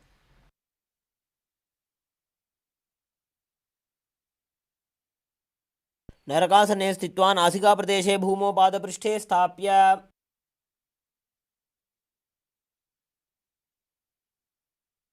Next up is Shaita Paschimottanasana. As you lay on your back, lift your legs over your head with the toes pointing to the ground. Hold onto the feet with both hands as you keep your arms and legs straight. This is one of the 84 asanas revealed directly by Lord Paramashiva himself. Perform Jala Nilabandha and Moolavandha as you do so.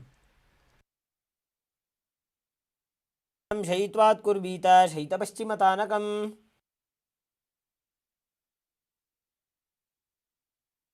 Next up is Supta Konasana. From the same position, bring your hips over your shoulders and spread your legs wide. Visualize Swamiji in your inner space as you perform Jala Nilabandha and Moolavandha. परिवृत्य कोक्षे भागे त्रिधा हि परिकीर्तितः.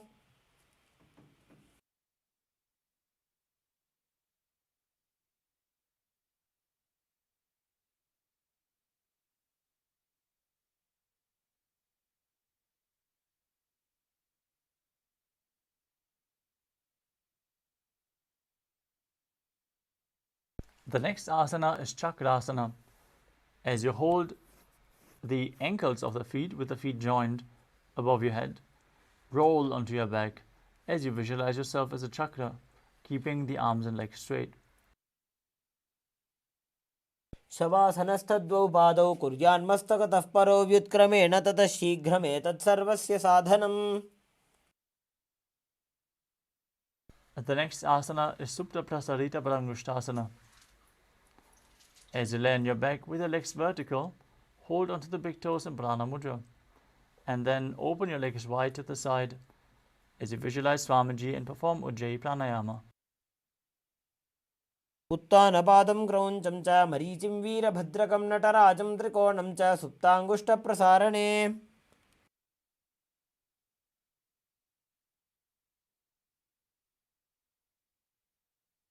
Next up is Supta Parangushtasana. As you join your feet together above your body, holding onto the big toes in Prana Mudra, visualizing Swamiji in your inner space. उत्तानपादं क्रौञ्चं च मरीचिं वीरभद्रकं नटराजं त्रिकोणं च सुप्ताङ्गुष्ठप्रसारणे.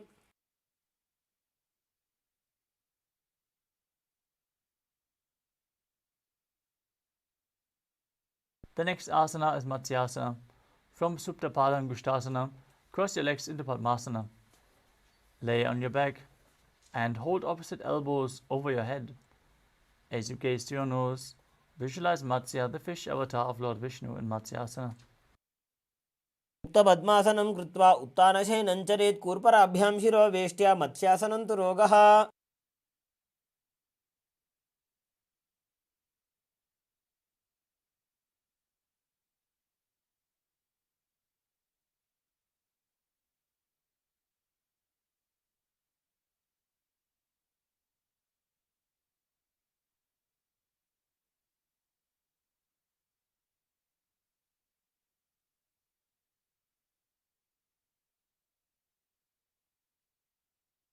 Next up is Parasharamasana.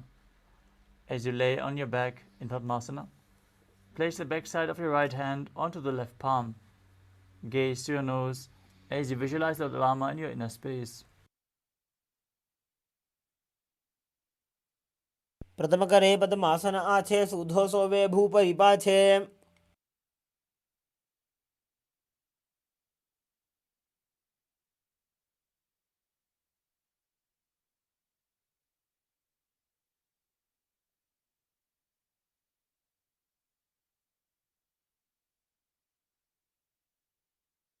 Next up is Sarvangasana. As you lay on your back with the legs in Padmasana, raise your hips up. Support your hips with your hands and place the elbows on the ground. As you gaze to your nose, visualize Swamiji in your inner space, perform Jalandharabandha and Moolavandha. अथवा क्षेत्रसंक्षेपात् सर्वाङ्गासनमुत्तमम्.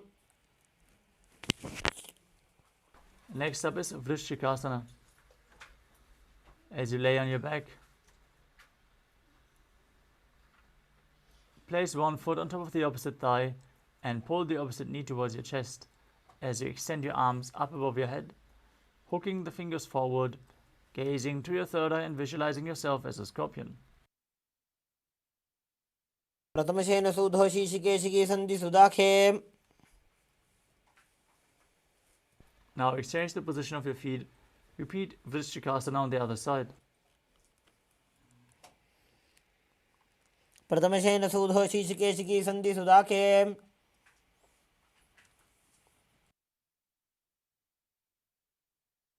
Next up is Vrishaparakshipasana. As you lay on your back, interlace your fingers around the neck. Lift both legs off the mat and alternate pulling one knee in towards your chest back and forth.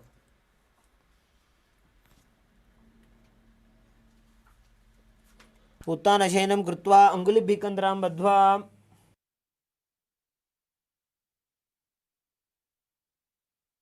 Next up is Maruttanasana. As you lay on your back with a hand next to the hip, alternate bringing one knee in towards your ear back and forth as you visualize Swamiji in your inner space.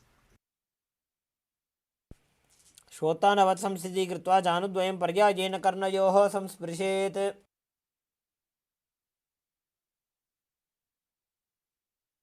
Next up is Vrikasana. While laying on your back, place the soles of the feet flat on the ground, stand up and then sit back down as you visualize yourself as a wolf, breathing calmly in Sahadra Kumbhaka. उत्तानशयनं कृत्वा पादतलाभ्यां भूमिं धृत्वा. Next up is Luthasana. As you lay on your back, quickly throw your legs above your head and completely roll over. Repeat this movement again and again as you visualize Swamiji in your inner space. उत्तानशयनं पादौ शिर उल्लङ्घ्य भूमौ स्थापयित्वा निब्जं भूयाति निब्जं शयनम्.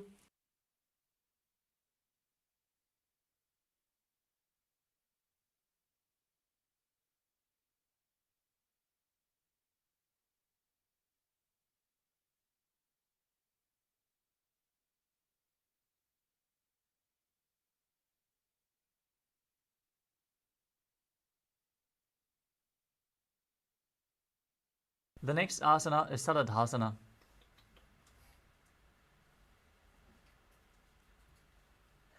As you lay on your stomach, keep your hands at shoulder level.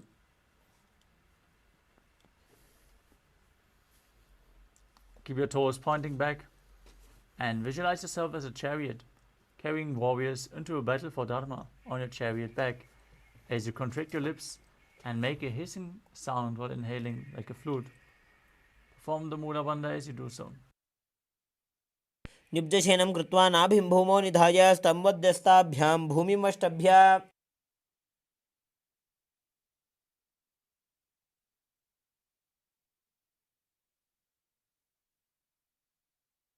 Next up is Dehalyulanganasana.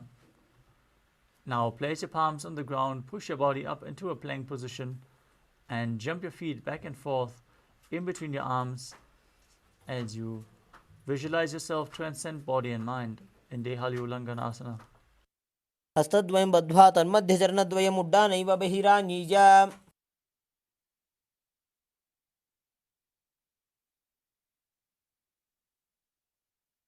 Next up is Jatyasana. From a standing position, bend forward and place your hands on the mat. Walk back and forth as you visualize yourself as a wise 60-year-old elephant. जात्यासनं वक्ष्ये येन जातिस्मरो भवेत्. Next up is Lolitika Karana. Now stand with your knees bent, the feet pointing outwards. As you bend your elbows and keep the hands at the chest, rotate your arms around your chest, open up your chest by leaning backwards and move your head in all directions.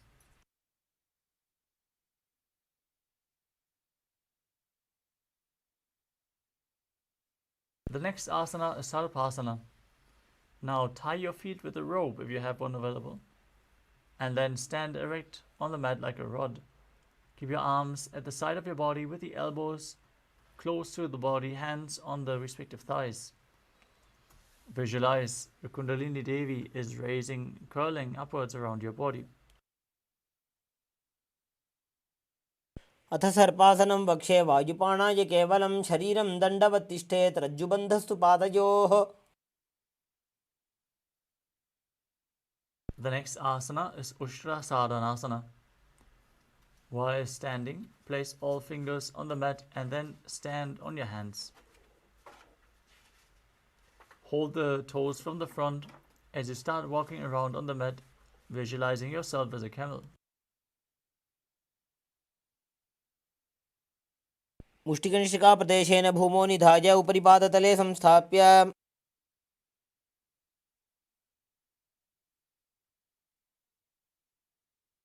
Next up is Ashvasana. From the same position, hold the feet from the outside and walk around on the mat, visualizing yourself as a horse.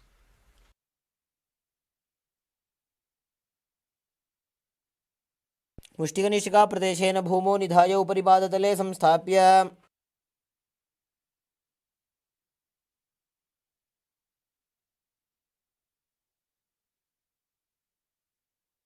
The next asana is Kapota Nitakasana. As you stand straight with your feet together, interlace your hands behind your back and pull the hands down towards your calves as you visualize yourself as a soaring bird diving.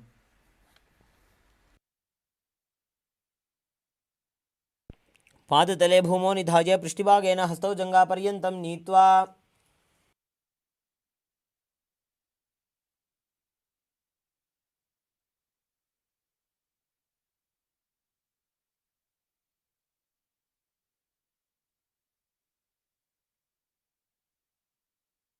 Next up is the Talapushpaputam Karana.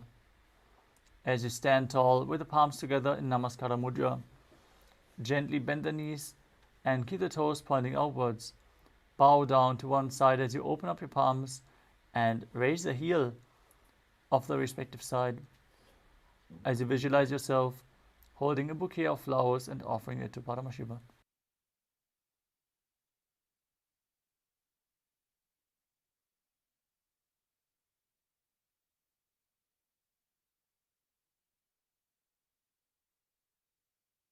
Next up is Khadgasana. As you visualize yourself as a rhinoceros, gaze towards your nose and then lay down on your stomach, jump your feet up towards your hands and stand back up as you join your hands in Namaskara Mudra, forming the horn of the rhinoceros. नुजसरतमासनं कृत्वा पादतलाभ्यां भूमिं वष्टभ्य Next up is the Uttanuttanam. You can hold weights to intensify this asana. As you sit down or as low as you can, stand back up and repeat this again and again. Gaze to your nose and visualize Swamiji in your inner space. पुनः पुनः उत्थातव्यम् असितव्यम् इति उत्थानोत्थानं भवति.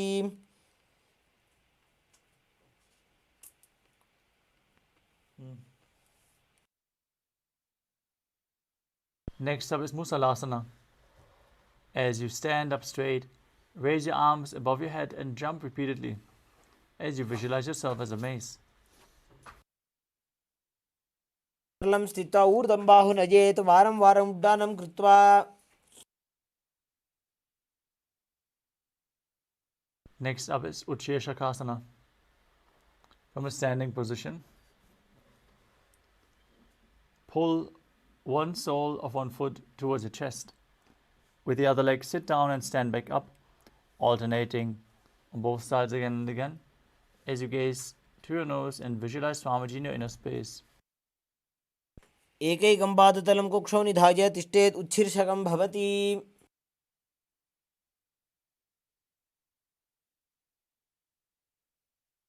Next up is the Parshvajanukarana. Now stand and keep one leg slightly bent with the toes pointing downwards. Lift one knee and pull it up towards your chest, holding it with a hand and a fist. Opposite hand on the thigh, fingers pointing inwards.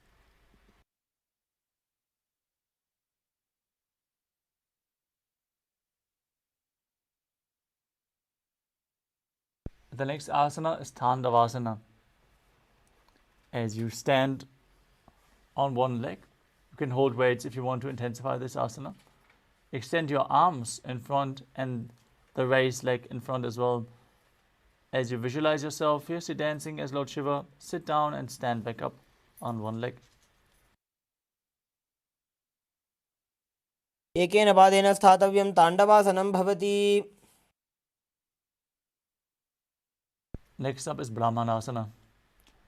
As you place the left foot on the opposite thigh and stand erect on the mat like a rod, keep your hands by the side, visualizing Lord Brahma blessing you from within. ब्राह्मणासनमावक्ष्ये यत्कृत्वा ब्राह्मणो भवेत्. Next up is KAILASA 3. As you stand tall and step the left leg over and around the right knee, tucking the left toes on the other side of the right calf. Simultaneously cross the left arm below the right and join your palms together in Namaskara Mudra. Visualize yourself as Lord Garuda as you do so. उत्तानकूर्मपीठं च संहस्गारुडमेव च वातायनं गोमुखं च भारद्वाजं त्रिविक्रमम्. Next up is Ekapadasana.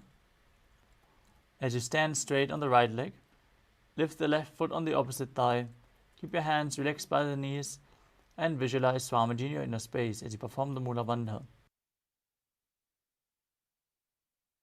दक्षाङ्घ्रिं वामपादस्य जङ्घोपरि निधाय च.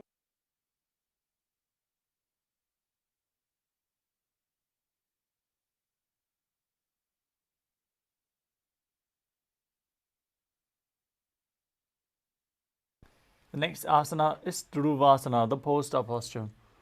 As you stand on the right leg, hold the big toe of the left foot and straighten it out to the side and rotate your body quickly on the standing leg as you visualize yourself as the North Pole Star. एकेन हस्तेन दण्डरूपस्य एकस्य पादस्य अग्रं धृत्वा.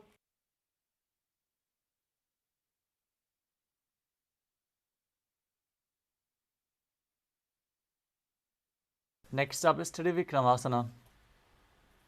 As you stand erect on the mat, bring one leg behind your neck. Stand tall as you perform the 3 steps of Lord Vishnu, standing, sitting down and standing back up in Trivikramasana. ग्रीवायां पादं संस्थाप्य स्थातव्यम् उत्थातव्यं त्रिविक्रमासनं भवति.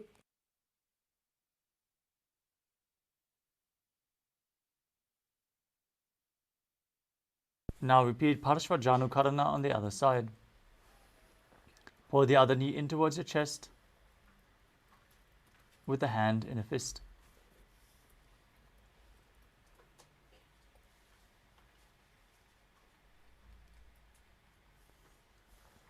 The next asana is Tandavasana on the other side. Now visualize yourself fiercely dancing as Lord Shiva as you stand up and sit back down on one leg. एकेन पादेन स्थातव्यं ताण्डवासनं भवति. Now repeat Brahmanasana on the other side as you place the other foot towards the inner thigh, hands hanging down at the side, visualizing Lord Brahma blessing you from within. ब्राह्मणासनमावक्ष्ये यत्कृत्वा ब्राह्मणो भवेत्. Now repeat Garudasana 3 as you intertwine your legs and your arms, visualizing yourself as Lord Garuda. उत्तानकूर्मपीठं च संहस्गारुडमेव च. Now repeat Ekapadasana on the other side as you place the raised foot to the opposite hip, hands by the knees, visualizing Swamiji in your inner space. दक्षाङ्घ्रिं वामपादस्य जङ्घोपरि निधाय च.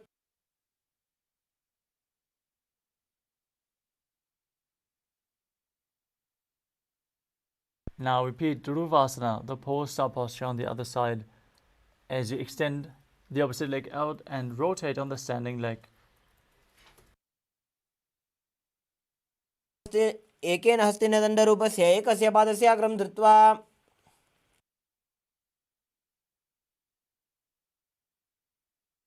Now repeat Trivikramasana on the other side As you bring the other leg behind your neck, sit down and stand back up, visualizing Lord Vishnu in your inner space. ग्रीवायां पादं संस्थाप्य स्थातव्यम् उत्थातव्यं त्रिविक्रमासनं भवति.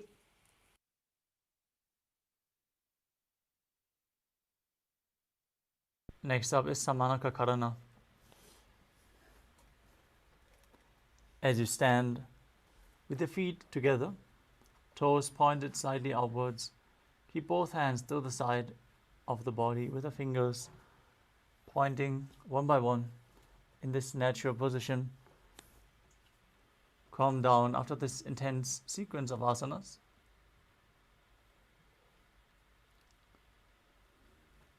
As we move on to the final 100 asanas of this sequence, we request all the participants to please switch on your cameras and be visible.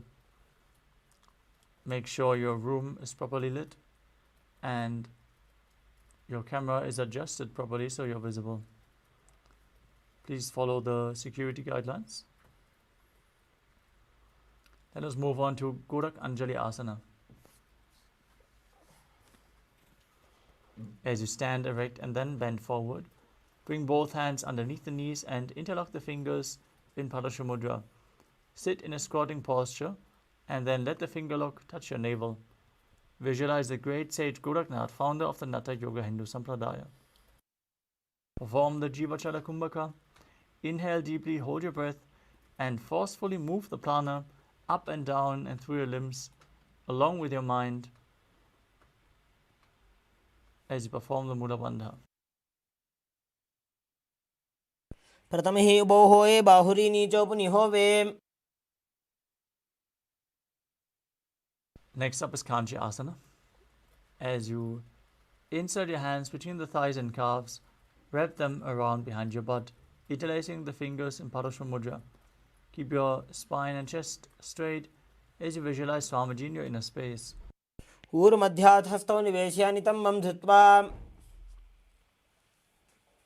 Next up is Paidu Asana.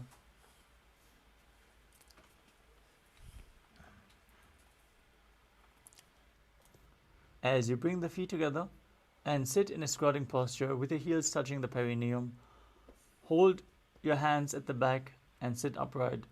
Gaze towards your navel as you visualize Bhagavan Kala Bhairava, the Lord of Time. दो पग की थल्या की माहिली को और मिलाई फना पानी उकड़ मोड़ वैसे. Next up is Varahasana. As you squat all the way down to the ground, keep your feet together, toes apart. Bring your elbows up close to your head, with the palms joined in Anjali Mudra, fingers pointing down. Gaze towards your nose. Visualize yourself as Varaha, the boar avatar of Lord Vishnu. पाकथली की माहिली को और मिलाई फना पानी उकड़ मोड़ वैसे. Next up is Pripitasana. As you hold onto the big toes in Prana Mudra, raise your hips to the same level as your knees. Visualize Swamiji in your inner space as you perform Jiva Chala Kumbhaka and engage Mula Bandha.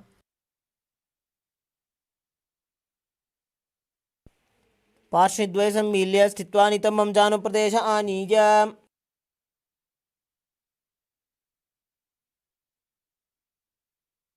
The next asana is Bakasana.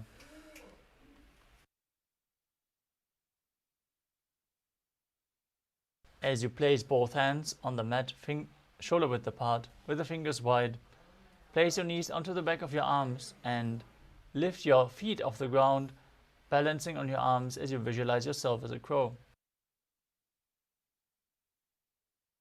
हस्ताभ्याम अवनिमवष्टभ्याम.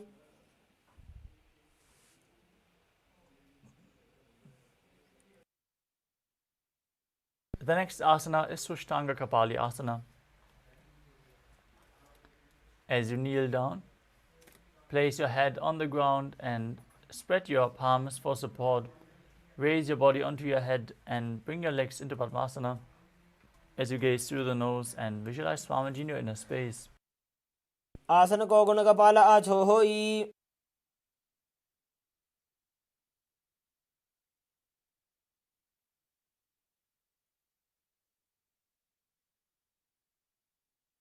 The next asana is Guptasana. As you keep your toes flat, sitting in a kneeling position, sit in between the heels with the toes touching behind. Place your hands on the thighs, gaze towards your nose, and visualize you are sitting in the secret seat with Paramashiva and Guru as you perform the Mula Bandha.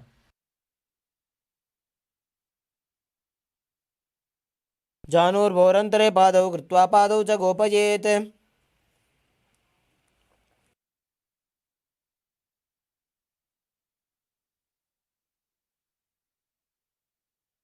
The next asana is Vrikshasana too. Place your hands on the ground with the fingers wide and then lift your body up straight into a handstand. If you can perform the handstand freely, you can use the support of a wall or ask a partner to aid you. This asana should be practiced to purify the 7 chakras. Now visualize yourself as a tree with deep roots growing into the ground. सप्तचक्रक्षालनाय वृक्षासनविशेषकान्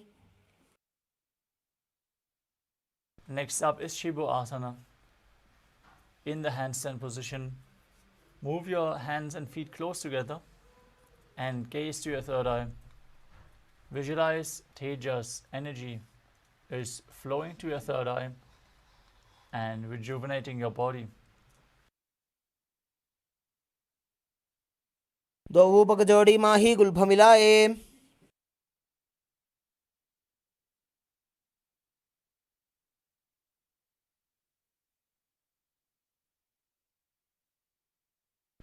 Next up is Matsyasana too.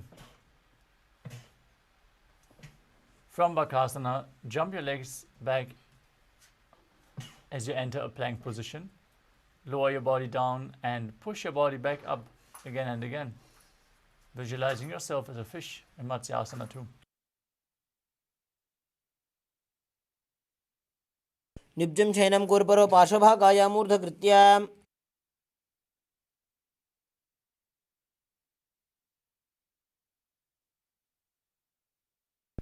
Next up is Salapasana too. As you lay prone on your belly, with the hands on the hips, lift your chest to the left and right and visualize and move your body like a snake. निब्जशयनं कृत्वा हस्तौ नितम्बं संस्थाप्य The next asana is Nidalambanasana. As you lay prone on your belly, with your hands in Padma Mudra, the lotus mudra, holding onto your chin. Place your elbows on the ground, stretch your toes back, and feel self-supported and completely independent in Nidalambanasana. कराभ्यां पङ्कजं कृत्वा तिष्ठेत् कूर्परयासुधीः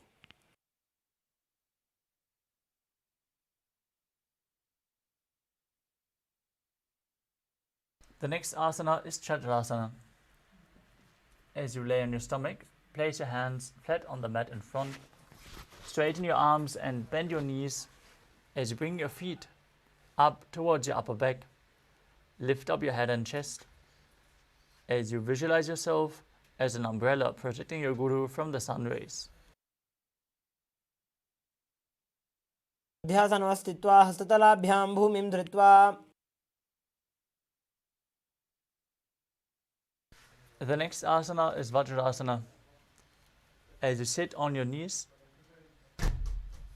with the tops of your feet flat on the mat, bring your butt onto the heels, stretch your arms in front, place with the palms facing down. As you place your forehead on the mat, gaze to your nose and visualize yourself as Vajra, the weapon of Indra, symbolizing your indestructibility.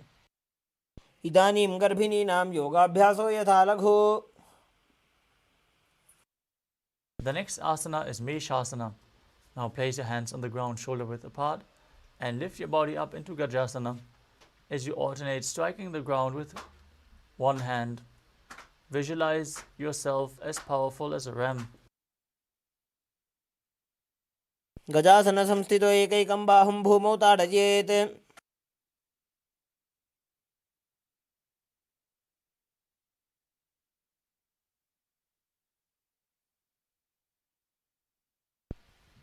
The next asana is Ajasana. From Gajasana, lift your legs into the air and slowly bring your forehead down to the ground as you visualize yourself as unborn, existing for all eternity. गजासनसंस्थितो पादद्वयमन्तराळे कृत्य मस्तकेन भूमिं स्पृशेत्.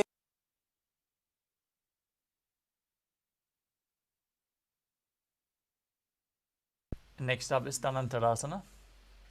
As you sit on your heels with the legs together, interlace your fingers around the big toes as you pull your feet towards your perineum and then place your hands on the respective knees. Keep your spine straight, gaze to the nose as you visualize Swamiji in your inner space. पूर्व विधि परिहाता की काकसीस्यो फणा शरा मोड़ी.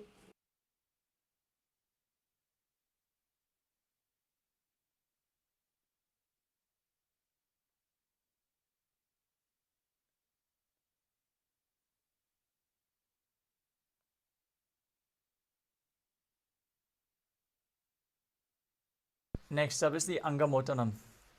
Now interlace your fingers in front and then behind you, moving your arms from the left to the right, up and down in all directions, giving massage to various different muscles and joints of your body. As you visualize Swamiji in your inner space, breathe in Ujjayi Pranayama and make an ocean-like sound with your mouth. हस्तयो अङ्गुलीर्बद्ध्वा हस्तयोर्मध्यात् सर्वमङ्गं निष्कासयित्वा. Next up is Garudasana 4. As you sit on your heels in Vajrasana, turn your feet outwards to the side, with the toes pointing to the side. Keep your thighs and knees on the ground as you keep your spine straight, hands on the knees, and visualize yourself as Lord Garuda, flying Lord Vishnu and Lakshmi on his back. जङ्घोरुभ्यान्तरां पीड्य स्थिरकायो द्विजानुना. Next up is Ananda Mandirasana. As you sit with your legs folded back, toes pointing backwards, with your knees wide, hands holding onto the ankles, place the front of your buttocks on the ground and gaze towards your third eye as you visualize yourself residing in the blissful space of a temple. अथ पक्षे वीरनाथ आनन्दमन्दिरासनम्.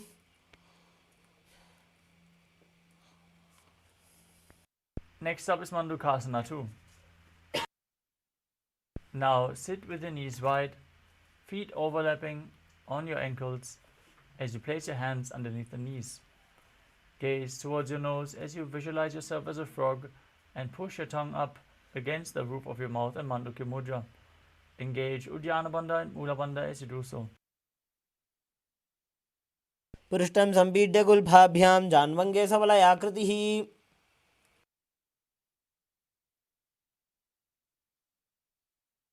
The next asana is Narasimhasana. As you keep your toes on the mat, heels up and together, place your perineum on the raised heels. Place your palms on the ground, fingers spread, thumbs touching and the base of your hands touching the toes. As you keep your arms straight, gaze towards your nose, stick out your tongue and exhale forcefully as you visualize Narasimha, one of the 10 avatars of Lord Vishnu. दो फणा पानी होय वैसे एड़ी दो गुदानी वैसे. Next up is Pishlakasana.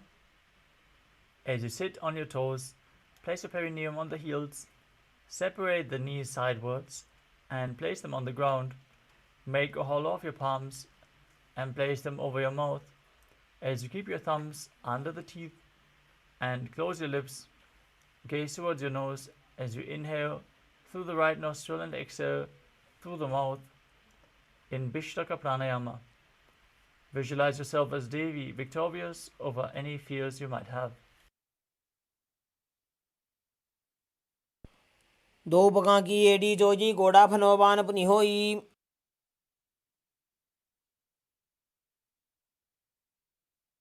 The next asana is Makadasana. As you keep the soles of the feet together, the top of the feet on the ground, sit on your heels and bend your elbows, bringing the fingers towards your armpits. Imitate as if you are a monkey scratching yourself. As you visualize yourself as a playful monkey, gaze to your third eye and perform the Mula Bandha. दोवो पगदली संपुटाने तिनिकी पिष्टि Bhumi परिठाने.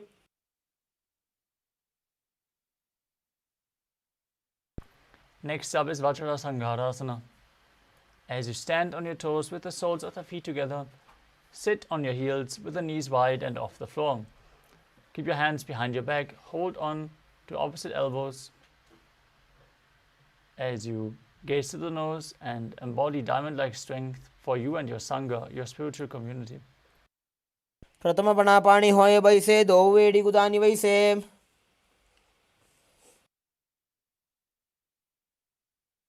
Next up is Kanjanasana. As you keep your toes down, ankles crossed behind, and sit on your heels, place your palms on the mat to the sides, gaze to the nose and visualize perfect health beyond any and all physical or mental ailments while performing Uddiyana Bandha and Mula Bandha. खञ्जनासनमावक्ष्ये यत्कृत्वा सुस्थिरो भवेत्.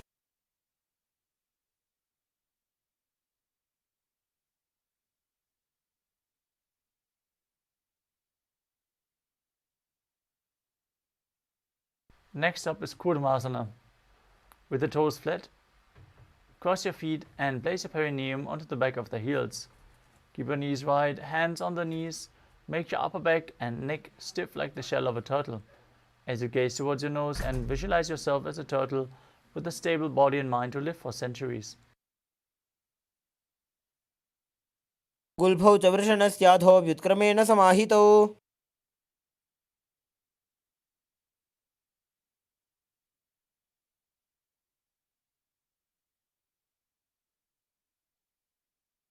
The next asana is Yogasana. From the same position, relax your upper back, gaze to the nose and visualize Swamiji in your inner space.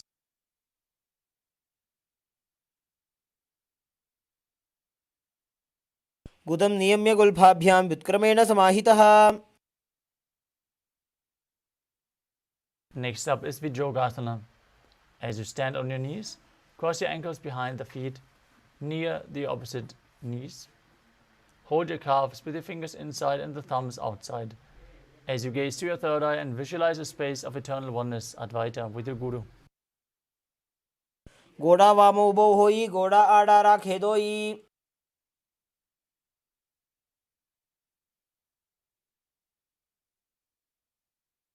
Next up is Ushtrasana 2. In a kneeling position, bend backwards and hold your ankles with your hands. Keep your arms straight, push your hips forward and lean your head back as you visualize yourself as a camel. मेरुदण्डग्रन्थिदाढ्य संविपादयिषु पुमान्.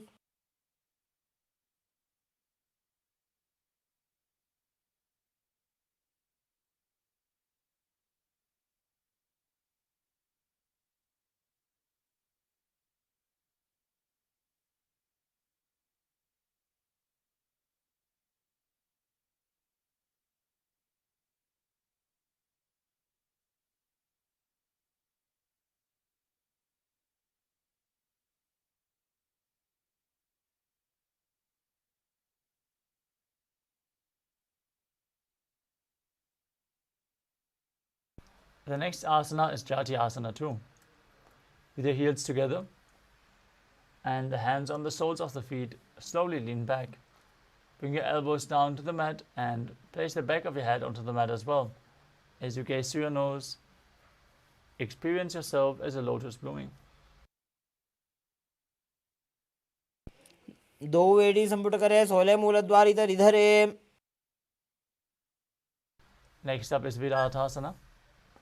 As you sit on your knees with the thighs and calves together, lean back and touch your back to the ground, then rise back up again and again. You can use the support of your hands if needed. Gaze to your nose and visualize the healing and liberation of all causal, subtle forms of your body.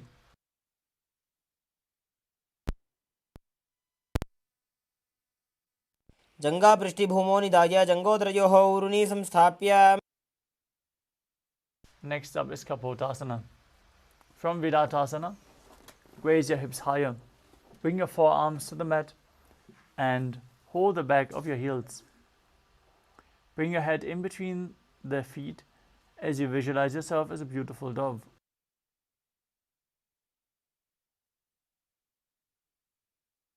मेरुदण्डग्रन्थिदाढ्य संविपादयिषु पुमान्. Next up is Vadasana. As you stand upright on the knees with the toes tucked, hold your arms and sit with opposite hands. Hold your arms with opposite hands. Gaze to your nose as you perform the Mula Bandha. This is the boon fulfilling posture. Receive your boon from Paramashiva. जानुनि भूमौ संस्थाप्य हस्ताभ्यां बाहु परस्परं धृत्वा. The next asana is Varahasana too. As you keep your knees together with the toes tucked, lean forward and bring your elbows to the mat with your hands holding your head. Rest your head on your hands and your butt on the heels as you visualize yourself as Varaha, the boar avatar of Lord Vishnu. सूर्यं चन्द्रं भेदनानि आसनानि निकथ्यते.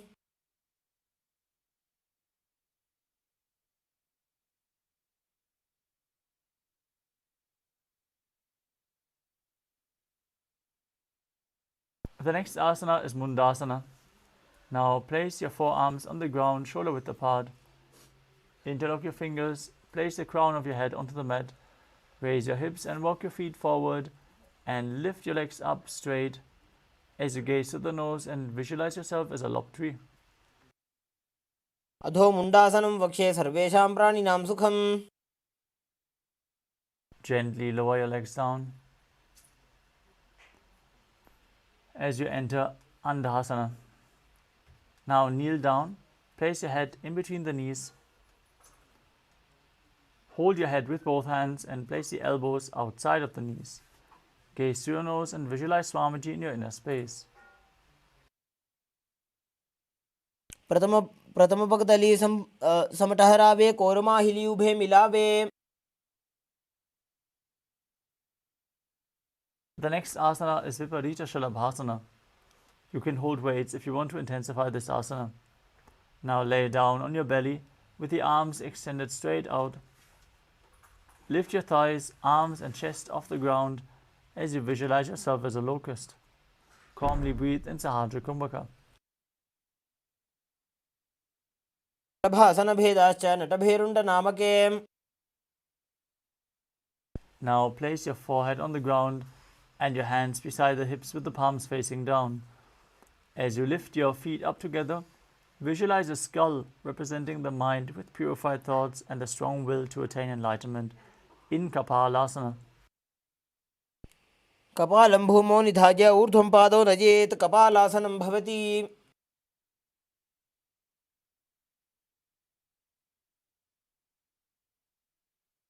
The next asana is Akasha Kapotasana. As you lay down on your stomach, bring your hands to the back and lift your legs up over your head, slowly placing the feet in front of the head as you keep the palms flat on the mat behind. Visualize yourself as a free and open dove. उष्ट्रासने स्थित्वा चरणौ भूमेरुत्थाप्य.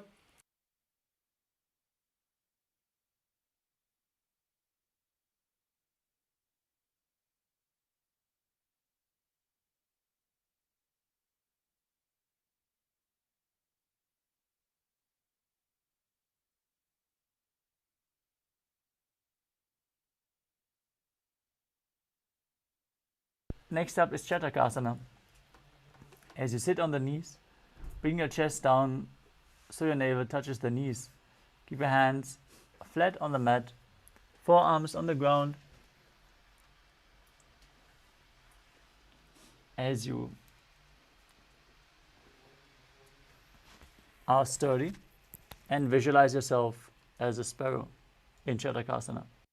कूर्परपर्यन्तौ हस्तौ धरामवष्टभ्य. Next up is Vrishikasana too.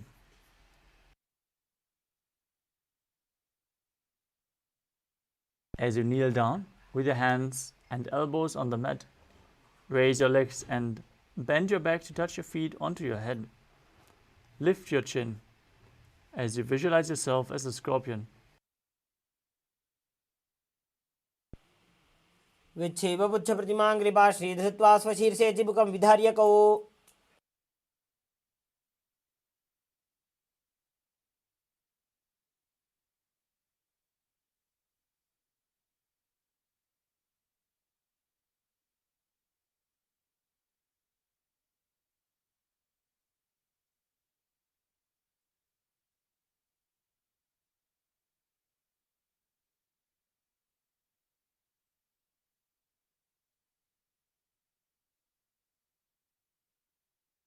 The next asana is Vrishasana. As you place your perineum down on the right heel, keep the left foot outside the hip with the ankle to the side. Place your hands on the mat in front. Visualize yourself as a bull as you perform the Mula Bandha and start breathing in Antaranga Kumbhaka. Forcefully inhale through your nose. Hold the breath for a short while and then exhale slowly, again through the nose. याम्यगुल्फे पादमूले वामभागे पदेतरम् Next up is Lolasana. With your hands in front on the mat, lift your knees off the mat and cross the toes of the left foot over the right. Now visualize Swamiji in your inner space and perform the Mula Bandha. लोलासनं सदा कुर्यात् वायुलोलापघातनात् Now place your perineum straight on the opposite heel as you repeat Vrishasana on the other side. याम्यगुल्फे पादमूले वामभागे पदेतरम् Next up is Bala Gunasana. As you place the toes of the left foot to the ground, sit down on the left heel. Place the other foot flat on the ground with the knee raised towards your chest. Place your hands on the respective knees. Visualize Bala Gunahai, one of the 84 siddhas, in your inner space as you perform the Mula Bandha. आसनको गुणजलविकारजायी Next up is Grahasana. As you squat with your feet flat on the mat, bring your elbows under the thighs and wrap the hands around the shins. Hold onto your ankles from the outside as you visualize yourself as the entire planet. पादतले भूमौ संस्थाप्य जानुमध्ये कूर्परौ स्थाप्य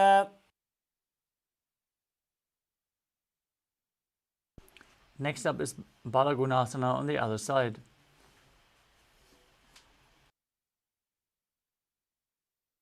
आसनको गुणजलविकारजायी The next asana is Utkatasana. As you hold weights, if you want to intensify this asana, squat on your toes with the heels up, knees off the mat. Place your perineum on the heels and the hands on the respective knees. Keep your spine straight. Visualize Swamiji in your inner space as you perform the Mula Bandha. युजास्पिजोऽस्ति यत ऊर्वजानु यत्रासने पादतलद्वयोपरि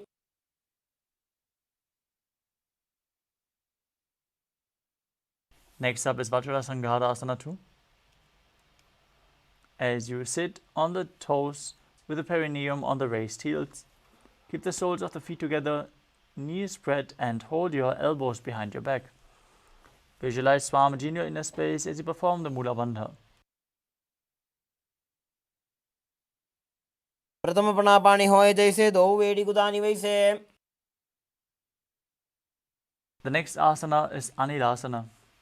As you squat or sit with the feet hip width apart, flat on the ground, place your hands underneath the soles of the feet from the inside with the palms facing down. Keep your arms straight, elbows close to the navel as you gaze to your nose and visualize you're able to live off of air alone. दो हाथ भूमि पर ठाने कहुनी जाड़ी नाभि लगाने Next up is Palukasana. As you place the back of your hands onto the mat with the fingers facing towards your body, step your feet on top and wrap your hands around the feet like a shoe. Now visualize yourself wearing padukas, walking across India as you walk around on the mat. हस्ततलयोः पादतले कृत्वा तिष्ठेत् गच्छेत् पादुकासनं भवति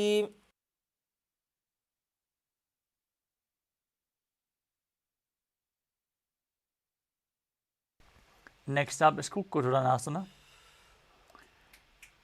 As you place your palms on the mat and raise both feet upwards into the air, let them fall back down again and again, visualizing yourself as a rooster. हस्ततले भूमौ कृत्वा पादतले च ऊर्ध्वमुड्डानं कृत्वा. The next asana is Viparita Nrityasana.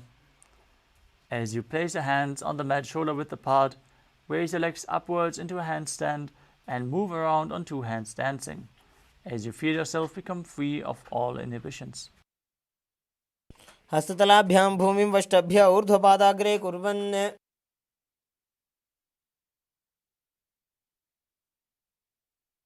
The next asana is Kunjarasana. As you separate your feet and place one palm down, bring the opposite hand to the head, be stable and visualize Swamiji in your inner space. अथ वक्षे Mahadev कुञ्जरासनमुत्तमम्.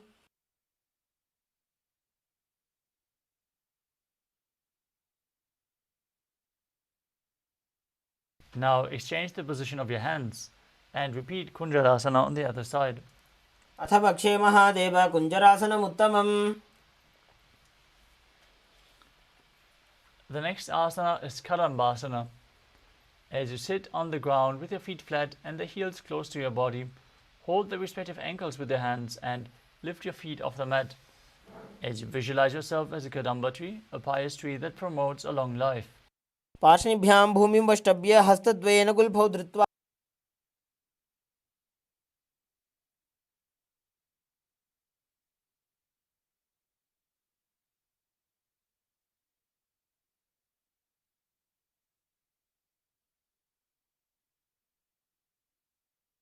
The next asana is Pavana Muktasana. As you sit with your heels at the perineum, hold your knees with your hands and press them towards your chest. As you visualize any excess vata being released from or balanced within your system. द्वयोस्तु पादयोः पाणिं लात्वा स्वस्वनितम्बके. Next up is Chakrasana. As you sit and lift one leg behind your head, place both hands flat on the mat and extend the opposite leg up towards the sky. As you lift your body up and gaze towards your third eye, visualizing yourself as a powerful source of energy. पूर्वतानं च दुष्पादपीठं वज्रासनं तथा.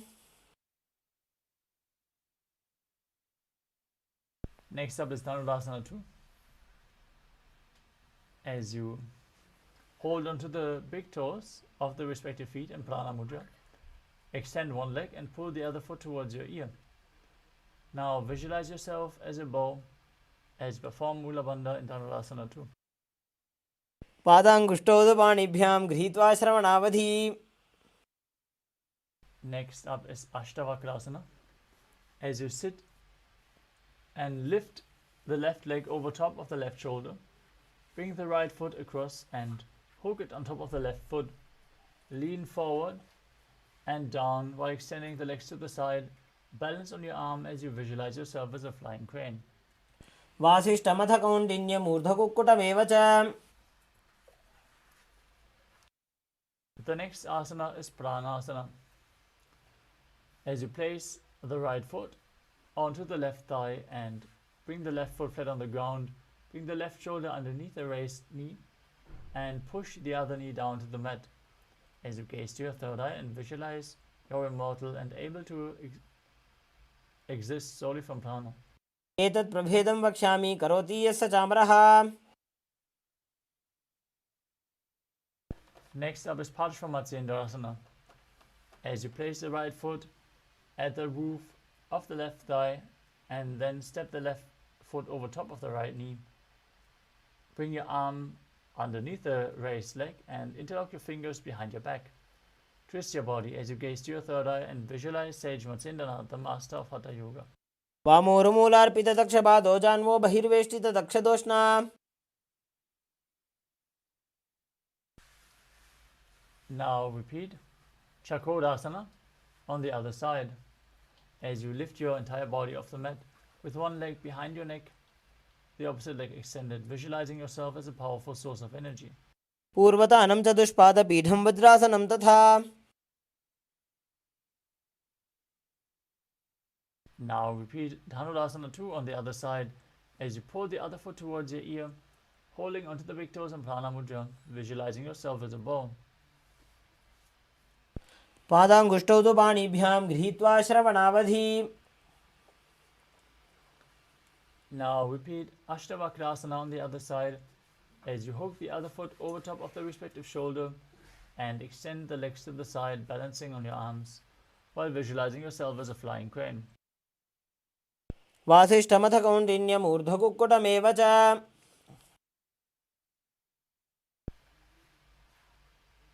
Now repeat Pranasana on the other side as you place the left foot on the right thigh and raise the right knee. Bring the right shoulder underneath the raised knee. Press the left knee down to the mat and visualize you are immortal and able to exist solely from prana. एतत् प्रभेदं वक्ष्यामि करोति यस्य चामरः. Now repeat Parshvamatsendrasana with the other foot against the outside of the hip, opposite foot stepped over top of the knee, hand underneath the knee, fingers interlocked behind your back, twisting the body intensely as you gaze to your third eye and visualize Sage Matsendranath. वामोरुमूलार्पितदक्षपादो जान्वो बहिर्वेष्टितदक्षतोष्णा.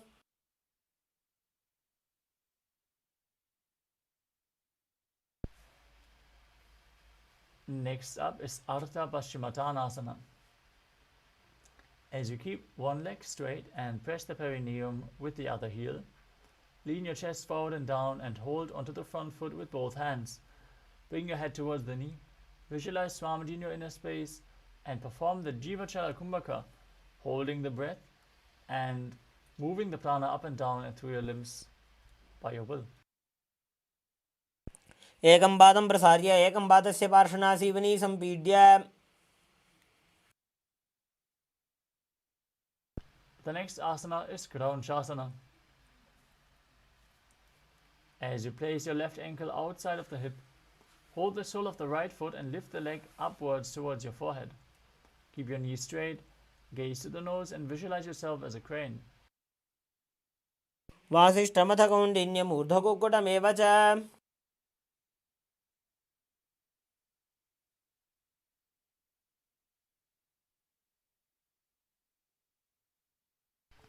Now repeat Ardha Paschimottanasana on the other side. As you bring the other heel towards the perineum, lean forward and down. एकं पादं प्रसार्य एकं पादस्य पार्श्वनासीवनी सम्पीड्य. Now repeat Kraunchasana on the other side. Bring the other foot outside the hip as you hold onto the opposite leg, the opposite foot, and extend it up towards your forehead. वासिष्ठमथ कौण्डिन्यमूर्ध्वकुक्कुटमेव च.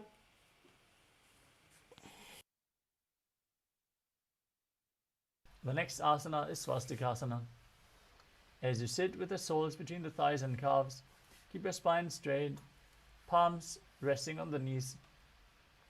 Gaze towards your nose and embody peace, well-being, good fortune and prosperity as you visualize a swastika.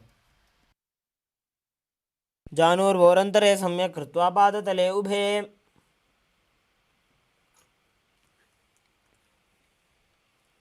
Next up is Gorakshasana.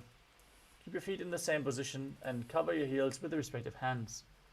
Perform Jalandhara Bandha and Mula Bandha. Tuck your chin to the chest and contract your perineal region as you gaze to your nose and visualize the great sage Goraknath, founder of the Natha Yoga Hindu Sampradaya. जानुर्वोरन्तरे पादौ उत्तानौ व्यक्तसंस्थितौ. Next up is Bhagasana 2. As you bring the left heel to the perineum and the right foot on top of the left thigh, visualize Swamiji in your inner space, gaze to the third eye, and meditate on Arihanta, the enlightened one, as you enter Shanmukhi Mudra by closing your mouth with little and ring finger, the nostrils with the middle fingers, the eyes with the index fingers, and the ears with the thumbs. वामपार्श्वं कृतं संस्थाप्य दक्षाङ्घ्रिवामजगने. The next asana is Yogasana 2. As you place your feet on top of opposite knees, place your hands on the ground beside you, with the palms facing up. Keep your spine straight. Gaze towards your nose as you visualize Swamiji in your inner space. Start breathing in Karkachandra Kumbhaka. Roll up your tongue and inhale through the rolled up tongue as you keep your mouth in the shape of the beak of a crow. उत्तानौ चरणौ कृत्वा संस्थाप्योपरि जानुनोः.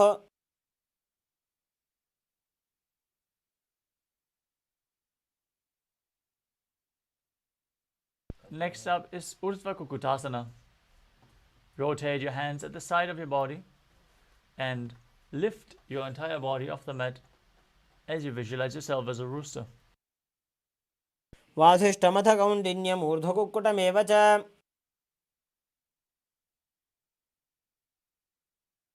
Next up is Siddha Haratali Asana. From Padmasana, insert both hands through the knees and place them on the mat. Avoid lifting your body up.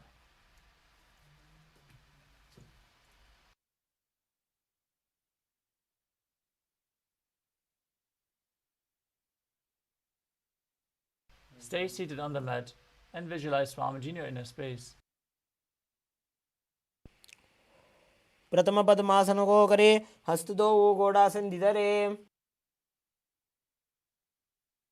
The next asana is Hamsasana. From the same position, push your hands into the ground and lift your body off the mat. Gaze to the nose and visualize yourself as an elegant swan.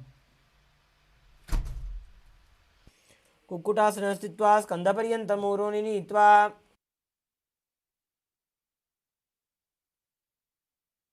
The next asana is Kadamukasana. From Padmasana, place your hands between the thighs and calves. While sitting, reach your hands behind the body, lean forward and down. As you interlock your fingers behind your back, place your forehead on the ground in front of you. Visualize yourself as Lord Shiva's bow as you perform the Mula Bandha. प्रथम पद्मासन को करे, घोड़ासन दिमाही करि धरे. Next up is Kurmasana 2.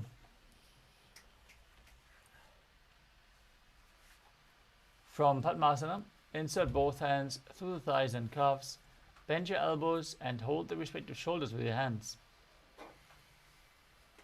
Visualize yourself as a turtle having a stable body and mind to live for hundreds of years. By जंग पर दक्षिण बावा, दाई जंग पर by ल्यावा.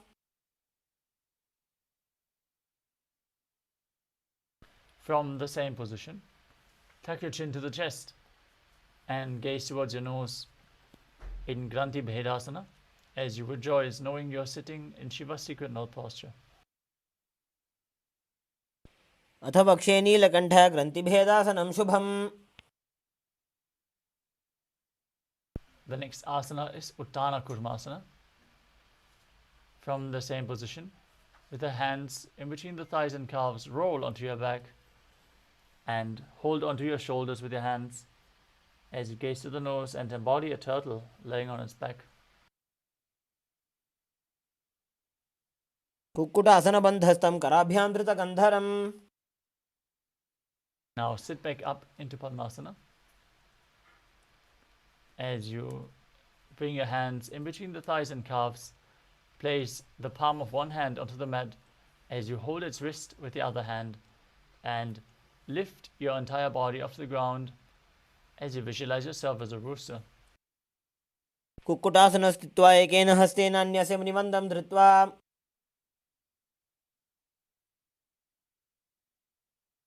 Now place the other hand flat on the mat as you lift your body up, repeating Pangu Kukutasana on the other side. Kukkutasana स्थित्वा एकेन हस्तेन अन्यस्य मणिबन्धं धृत्वा. Next up is Gridrasana. From Padmasana, place your elbows on the toes and interlace your fingers as you rest your chin on the knuckles. Press your thumbs to the throat and visualize you have gone beyond all greed and covetous. जानुर्भोरन्तरे पादौ उत्तानो व्यक्तसंस्थितौ. Next up is Padmasana 3. From Padmasana, hold one hand over the other with the palms facing upwards. Keep your spine straight, engage all three bandhas as you gaze to your nose and visualize Swamiji. उत्तानौ चरणौ विधाय विधिवच्छक्तिस्थितौ योगिरात्. Next up is Padmasana 4. From Padmasana, place your palms flat on top of the knees. Keep your spine straight, gaze to the nose and visualize Paramashiva in your inner space as you perform the Mula Bandha. एतत् पद्मासनं कुर्यात् प्राणवायुप्रसिद्धये.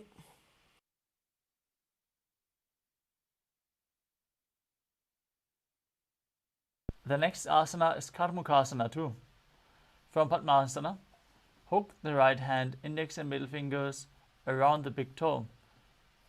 Pull the elbow back as if you're pulling a bowstring. Move the big toe round and round as you keep the other hand on the respective knee. Visualize yourself as Paramashiva's bow as you repeat the side. अथान्यासनमावक्ष्ये योगपूरकरक्षणात्.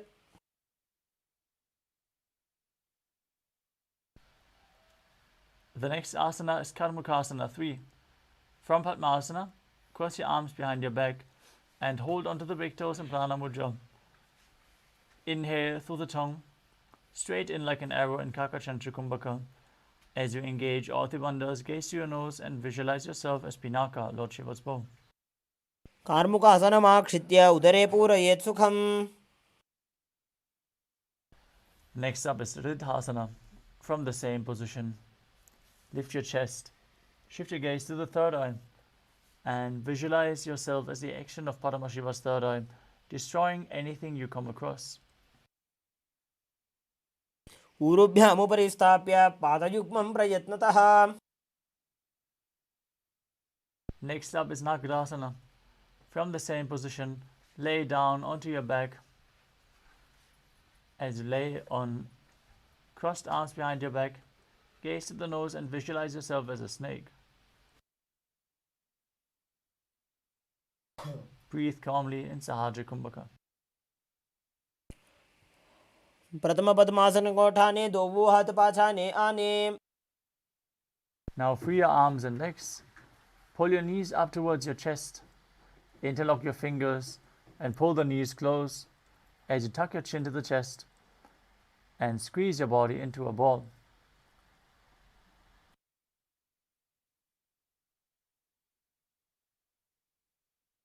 वेत्रासने स्थित्वा हस्तपादान् निष्कुष्य. Next up is Urdhva Bhavanasana. As you lay on your back with your knees raised, feet flat on the ground, interlock your fingers behind your neck. Gaze towards your nose. Visualize Swamiji in your inner space as you perform Sahaja Kumbhaka, calmly breathing through your nose. प्रथमे सूधो San करावे घोड़ा उभा राशि मिलावे.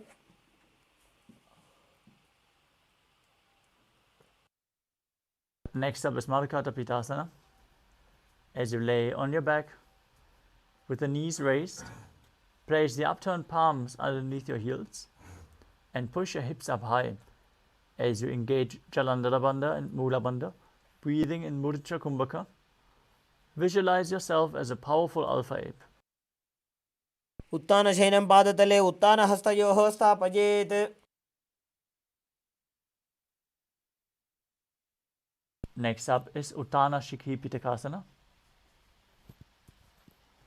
As you lay supine, raise your hips and support your hips with your hands placed at the waist. Keep your elbows on the ground, bearing the weight of your body. As you tuck your chin to the chest, engage the Mula Bandha, gaze through your nose and visualize Swamiji in your inner space. जङ्घोरुबलहीनश्चेत् उत्तानशिखिपीठकम्.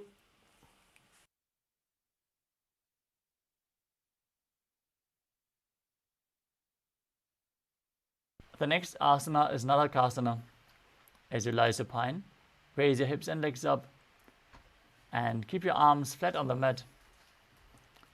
As you visualize blissfully traversing Naraka Loka unscathed, perform Jalandhara Bandha and Mula Bandha. ग्रीवाकण्ठेन भूमिं विष्टम्भ पादाग्रद्वयमूर्धमुत्रजेत्. Next up is Tiryan Naukasana. From Narakasana, bring your hands to the lower back. Keep your elbows on the mat and raise your legs up straight. Then slowly angle and lower your legs as you keep your core engaged. Visualize yourself as a boat crossing the ocean of samsara. नौकावत् स्थित्वात् ऊर्ध्वं पादाग्रद्वयं नजेत्. Now bring your arms back on the mat flat. As you keep the legs straight, visualize yourself as the KAILASA flag, respected across all nations, in Dvajasana. तिर्यन् नौकावत् ग्रीवापृष्ठगूर्परैः भूमिं वष्टभ्य. Now lower your body down into the final asana of the sequence, Mritasana. Lie supine, completely relaxed. Keep your hands at the side of your hip, palms facing up. Perform Shakti Chalan Mudra as you pull the Kundalini Shakti up from the Mooladhara to the Sahasrara. Visualize your body as dead, and Swamiji, the Supreme Pontiff of Hinduism, is liberating you. Internally chant the Mahavakya, Om Nithyananda Paramashivoham. उत्तानं शववद्भूमौ शयनं तु शवासनं. शवासनं श्रमहरं चित्तविश्रान्तिकारणम्.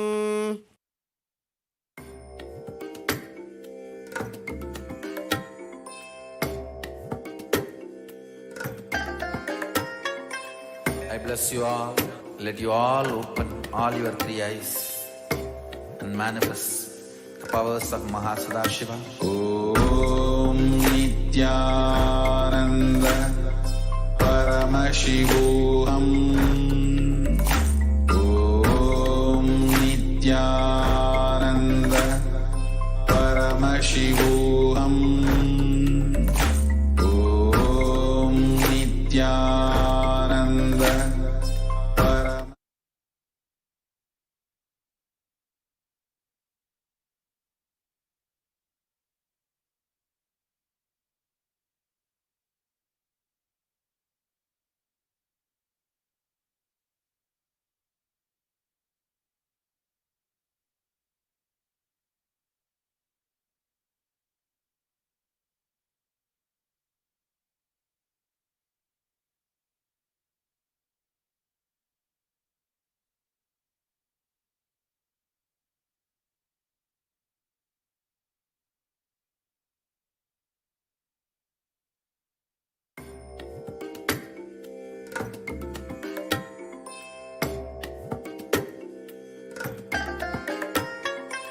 I bless you all.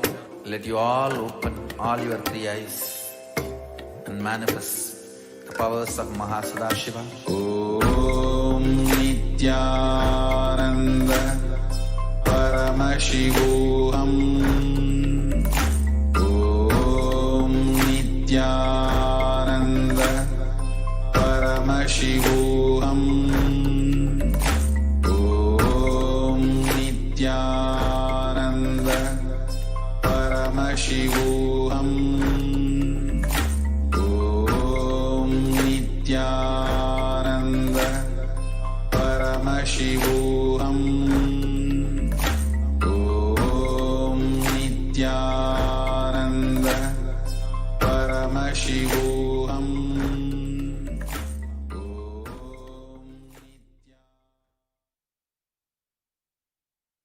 Now slowly return to your physical body. Start to wiggle your fingers and toes, your wrists and your ankles, your elbows and your knees.